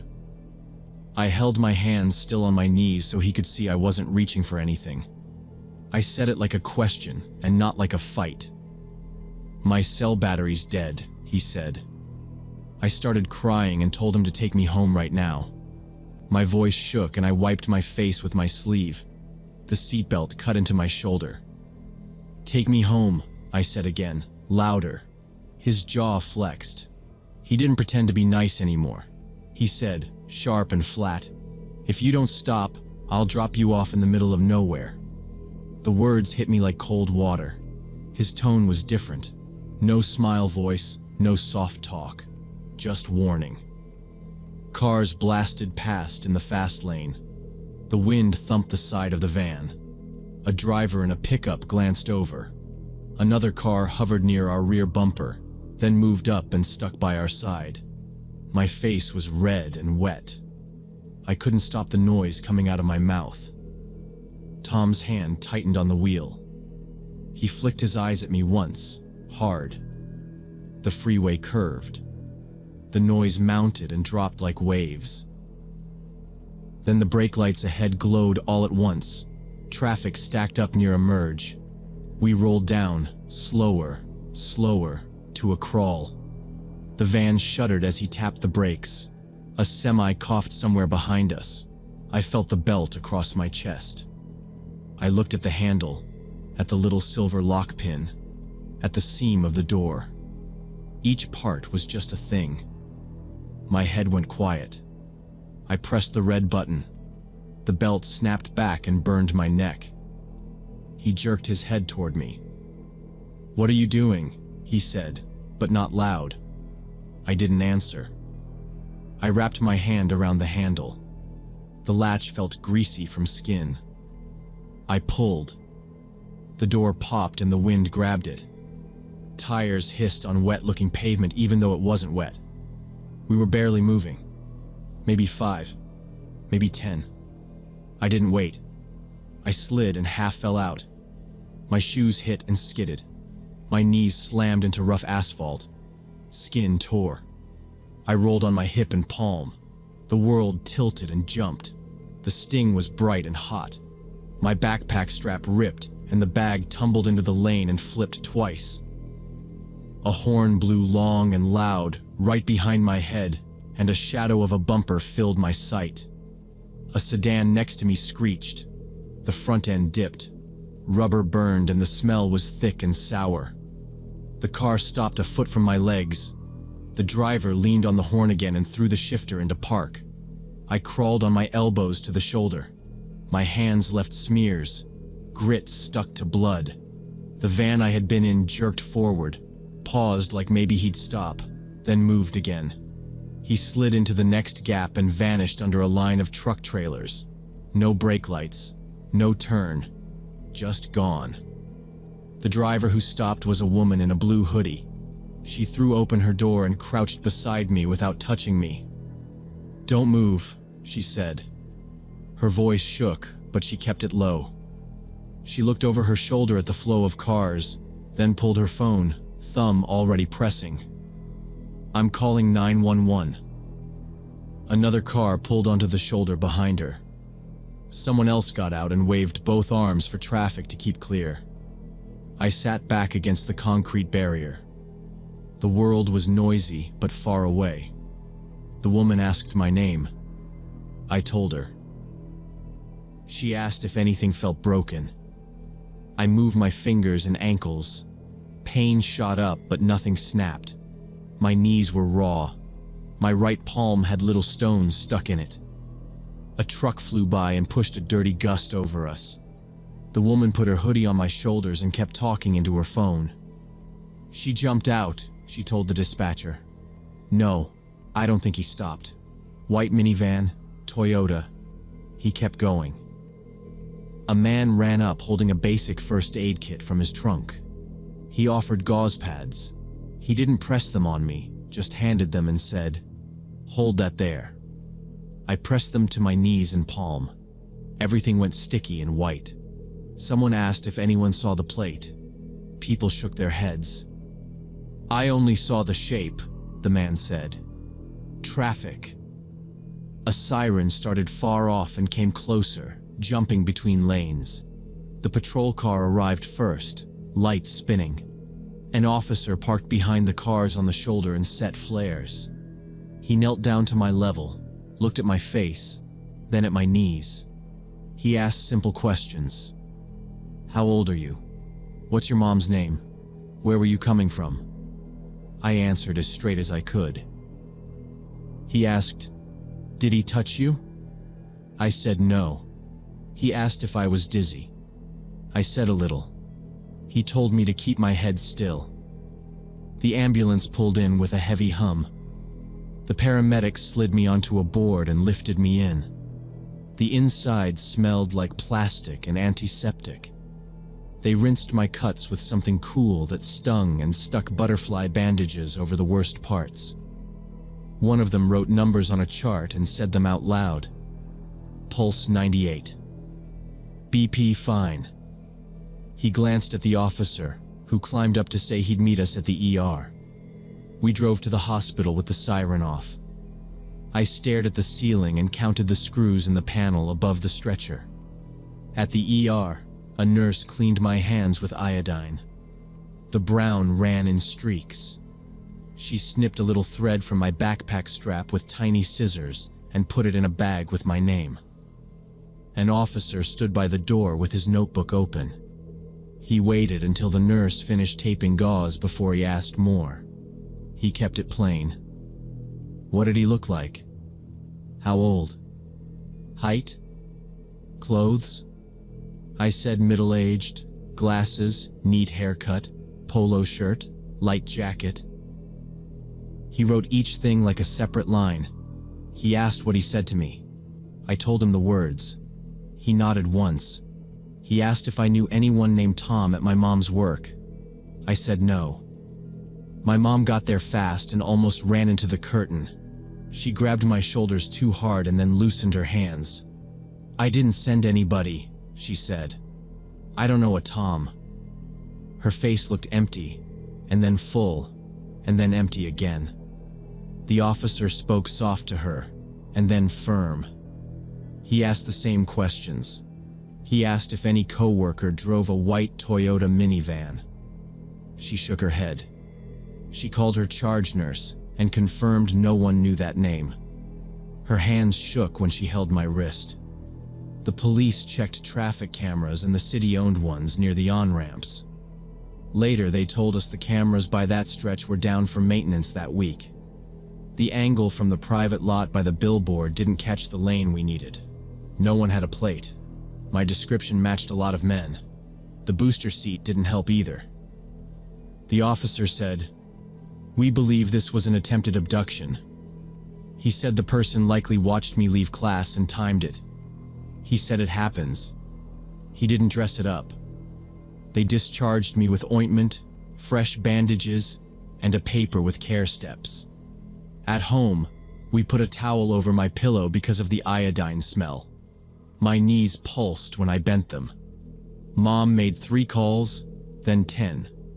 The next morning, she met with the community center director. Papers got signed. Names got put on a list. Her voice stayed even. After that day, my parents never left me waiting alone. They came early and watched from the parking lot. If they were late, I waited inside with staff, not by the doors. My school and the community center stamped a rule on my file. No release to anyone unless my mother signed ahead, in person, with ID. It became normal. People checked. People asked. It saved time to be strict. I hear his voice sometimes when I think about it. That switch from friendly to cold, it was like a door slamming inside a hallway. I'm grateful I moved without debating it for an hour. I know I could have died under a wheel. I also know what was waiting if I stayed. The thought is straightforward. I don't spend time guessing his reasons. 2 short thoughts, then I shut it off. He had a plan, and I interrupted it. Maybe he watched other kids. Maybe he tried before. I can't tell you. I gave the police everything I had, and it wasn't enough to find him. The lesson I kept is small and practical. If something is wrong, act with your body first. Ask for a phone. Make noise. Change the space you're in. Adults can be wrong. Clothes and tone don't mean anything. I was 11. I was also paying attention. Years later, I still avoid white minivans on the freeway without meaning to. My hands tense on the wheel. I shake it off, check my mirrors, and keep going.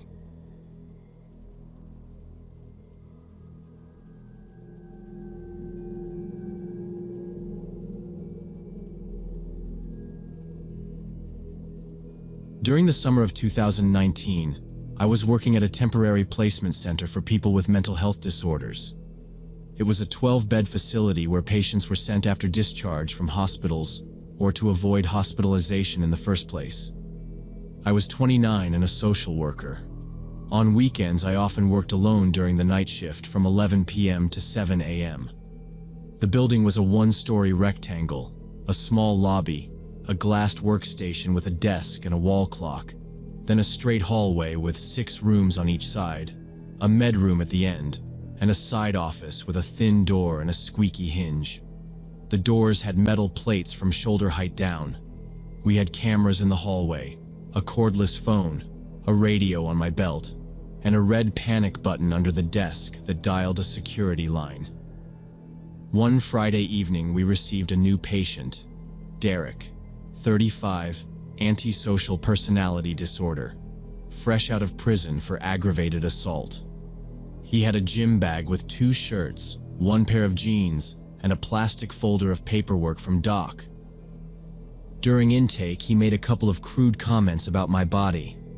I warned him about facility rules, no harassment, no boundary testing, immediate discharge if there were threats. He dropped his eyes, nodded, and his tone went flat. I finished the standard admission: vitals, property search, medication log, orientation to rules and schedule. I thought there wouldn't be any problems. Quiet hours started at 11.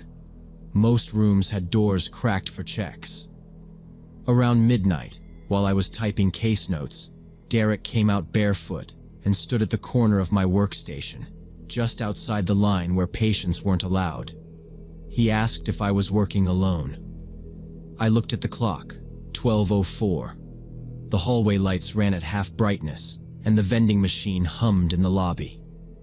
I kept my hands on the keyboard and told him nights were quiet and that staff rotated. He leaned closer, elbows on the half wall like he belonged there. He smiled without showing teeth and asked again, lower, "You alone tonight?" I shifted the radio clip on my belt so it was visible and told him he needed to head back to his room. He pointed at the office door and said he'd seen the light off. His voice had that bored edge I hear in guys who push until someone pushes back. I told him he'd get an incident if he loitered at the desk. He didn't move, just rested his chin on his wrist and watched me like I was a TV. I could smell laundry soap and a faint jail smell that never goes away, like old plastic and sweat. After a few seconds, he said, "You got nice hands," and laughed. I picked up the cordless and dialed the next office on purpose so he could see, even though I didn't need to yet. He backed off, palms up, and walked down the hall slow, touching the plates of each door with his fingers as he passed.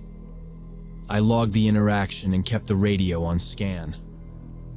Fortunately, my colleague Brian was in the next office helping with paperwork. I didn't want Derek thinking no one would check him, so I went straight over and told Brian exactly what happened. The desk loitering, the comments, the question about me being alone. Brian is a big guy but calm, and he walked down the hall with his keys jangling on his belt like a little warning bell. He asked Derek to step out by the linen closet and told him, clear and calm, that disrespect would get him removed from the program. "Repeats mean discharge," Brian said. "You want housing, you follow the rules." Derek stared at the floor, shrugged, then said he understood.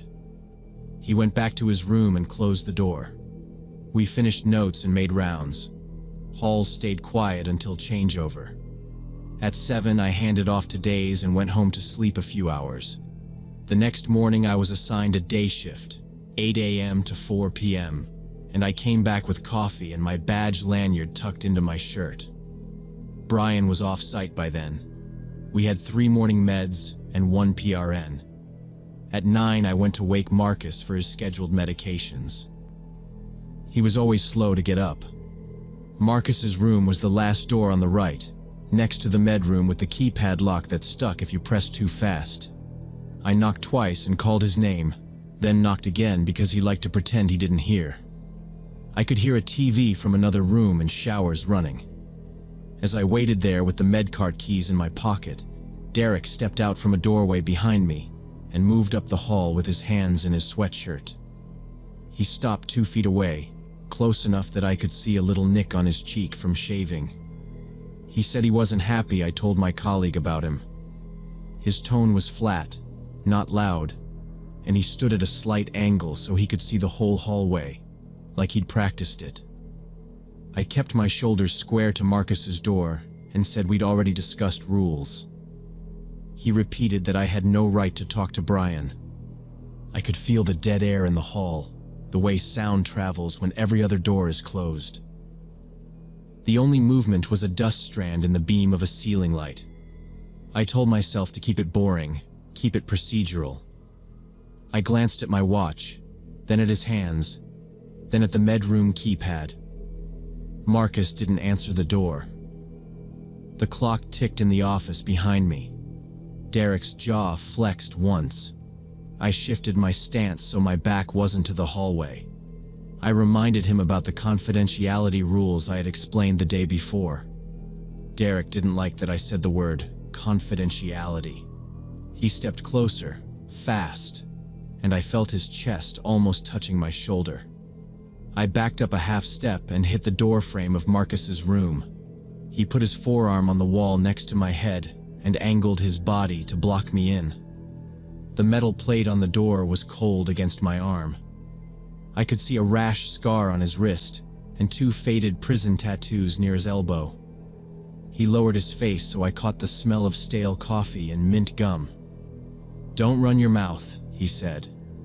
I kept my hands where he could see them. I told him to step back and reminded him again about the rules. He pushed a little more, not a full shove, just pressure so I was pinned to the wall. The hallway camera sat in its dome above us. I shifted my hips to create space, but he leaned in and flattened it. The hinge on Marcus's door clicked, then the handle turned. Marcus opened the door in socks and a t-shirt, eyes puffy from sleep, beard flattened on one side. He took one look at Derek's arm near my head and moved forward without pausing. He's a big man, heavy shoulders, slow from meds, but when he's awake, he's steady. He stepped between us, his chest to Derek's chest, and the pressure on my side dropped. "Back off," he said, low and clear. "Leave her alone." Derek looked at him like he was surprised Marcus would even speak. Marcus planted his feet, bare toes spread on the tile, and put his hand on Derek's sternum, open palm, not a punch. "Back to your room," Marcus said. Derek's mouth twitched, then his eyes flicked toward the camera. He took one step back, then another. He dropped his arms, rolled his shoulders, and gave me a look that said this wasn't over, then turned and walked down the hall. His door shut soft. I pulled the medcart key from my pocket with a shaky grip, and then put it back because it made no sense to unlock anything right then. I told Marcus thank you. He nodded twice and leaned on the doorframe like the burst of energy was over. I asked if he was okay and handed him the small cup of morning meds after I finally unlocked the cart. He swallowed them with water from the paper cone and went back in his room. I walked fast to the workstation and picked up the cordless. I called my supervisor. I gave exact details: time, location, positions, words, the physical contact, camera angle. She listened, then said to document the encounter in the incident log and in his chart. She said no need to call police or mobile crisis unless there was a direct threat or new incident. "Continue the shift," she said. "Keep eyes on him." I wrote the incident report in clear language and printed a copy for the overnight file. I checked the panic button under the desk, just to feel it there. The hall went quiet again except for the vending machine. The rest of the shift I kept moving. I did room checks on schedule and made sure I was never cornered. Derek kept his door closed most of the time. Once, I saw the edge of his face at the crack when I passed, just his eye watching out. He came out for lunch and took a tray to the table closest to the med room. then picked up and moved to the table with the clearest line to the desk. He didn't say anything. He looked at the TV in the lounge, but not at what was on it.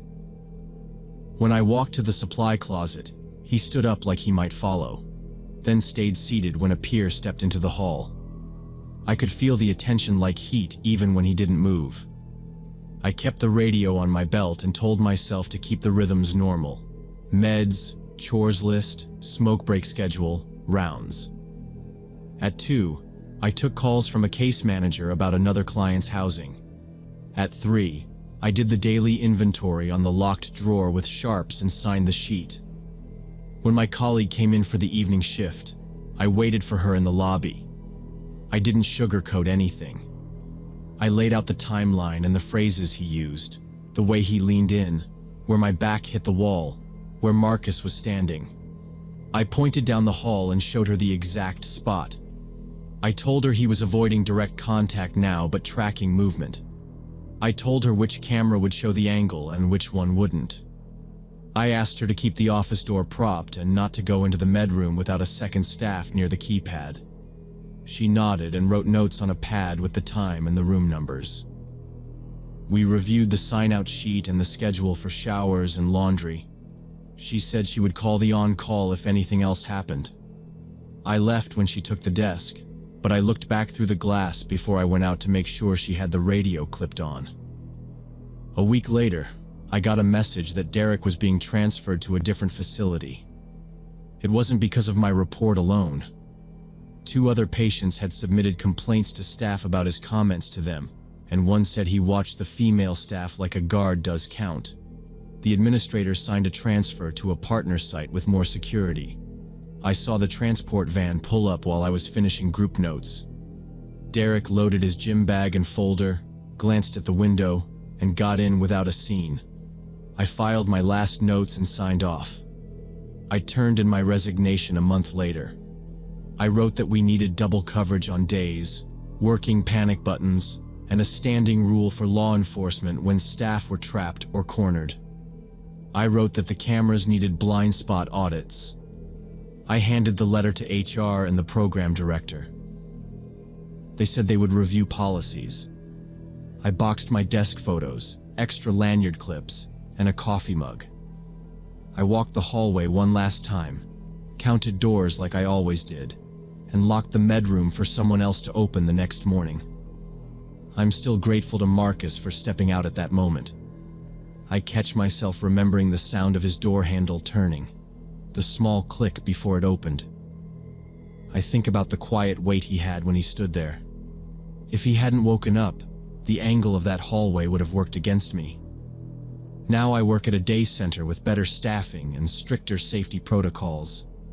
We have 2 staff at all times on the floor, radios checked at start of shift, and a clear escalation path when boundaries are crossed. We run drills. We have mirrors for corners and a second exit from the med room. Clients still have rough days, but there is a plan and coverage. When someone gets loud, I don't have to choose between leaving medication unlocked or standing alone in a dead-end hall. The incident with Derek changed how I look at work. It made me choose places that take safety as seriously as care. It made me keep my body in mind when I do my job. I understand that wanting to help people shouldn't put my safety at risk. Sometimes I think about if Marcus had been deep in a delusion that morning, or if he had escalated too. It could have gone bad for both of us. I don't let that thought drag out. I treat it as a reminder to keep procedures tight and to keep lines with supervisors clear. I don't ignore small signs like someone asking if I'm alone. I move when the first boundary gets pushed, not the second. That experience taught me that good intentions and professional dedication aren't enough without proper institutional support and safety measures.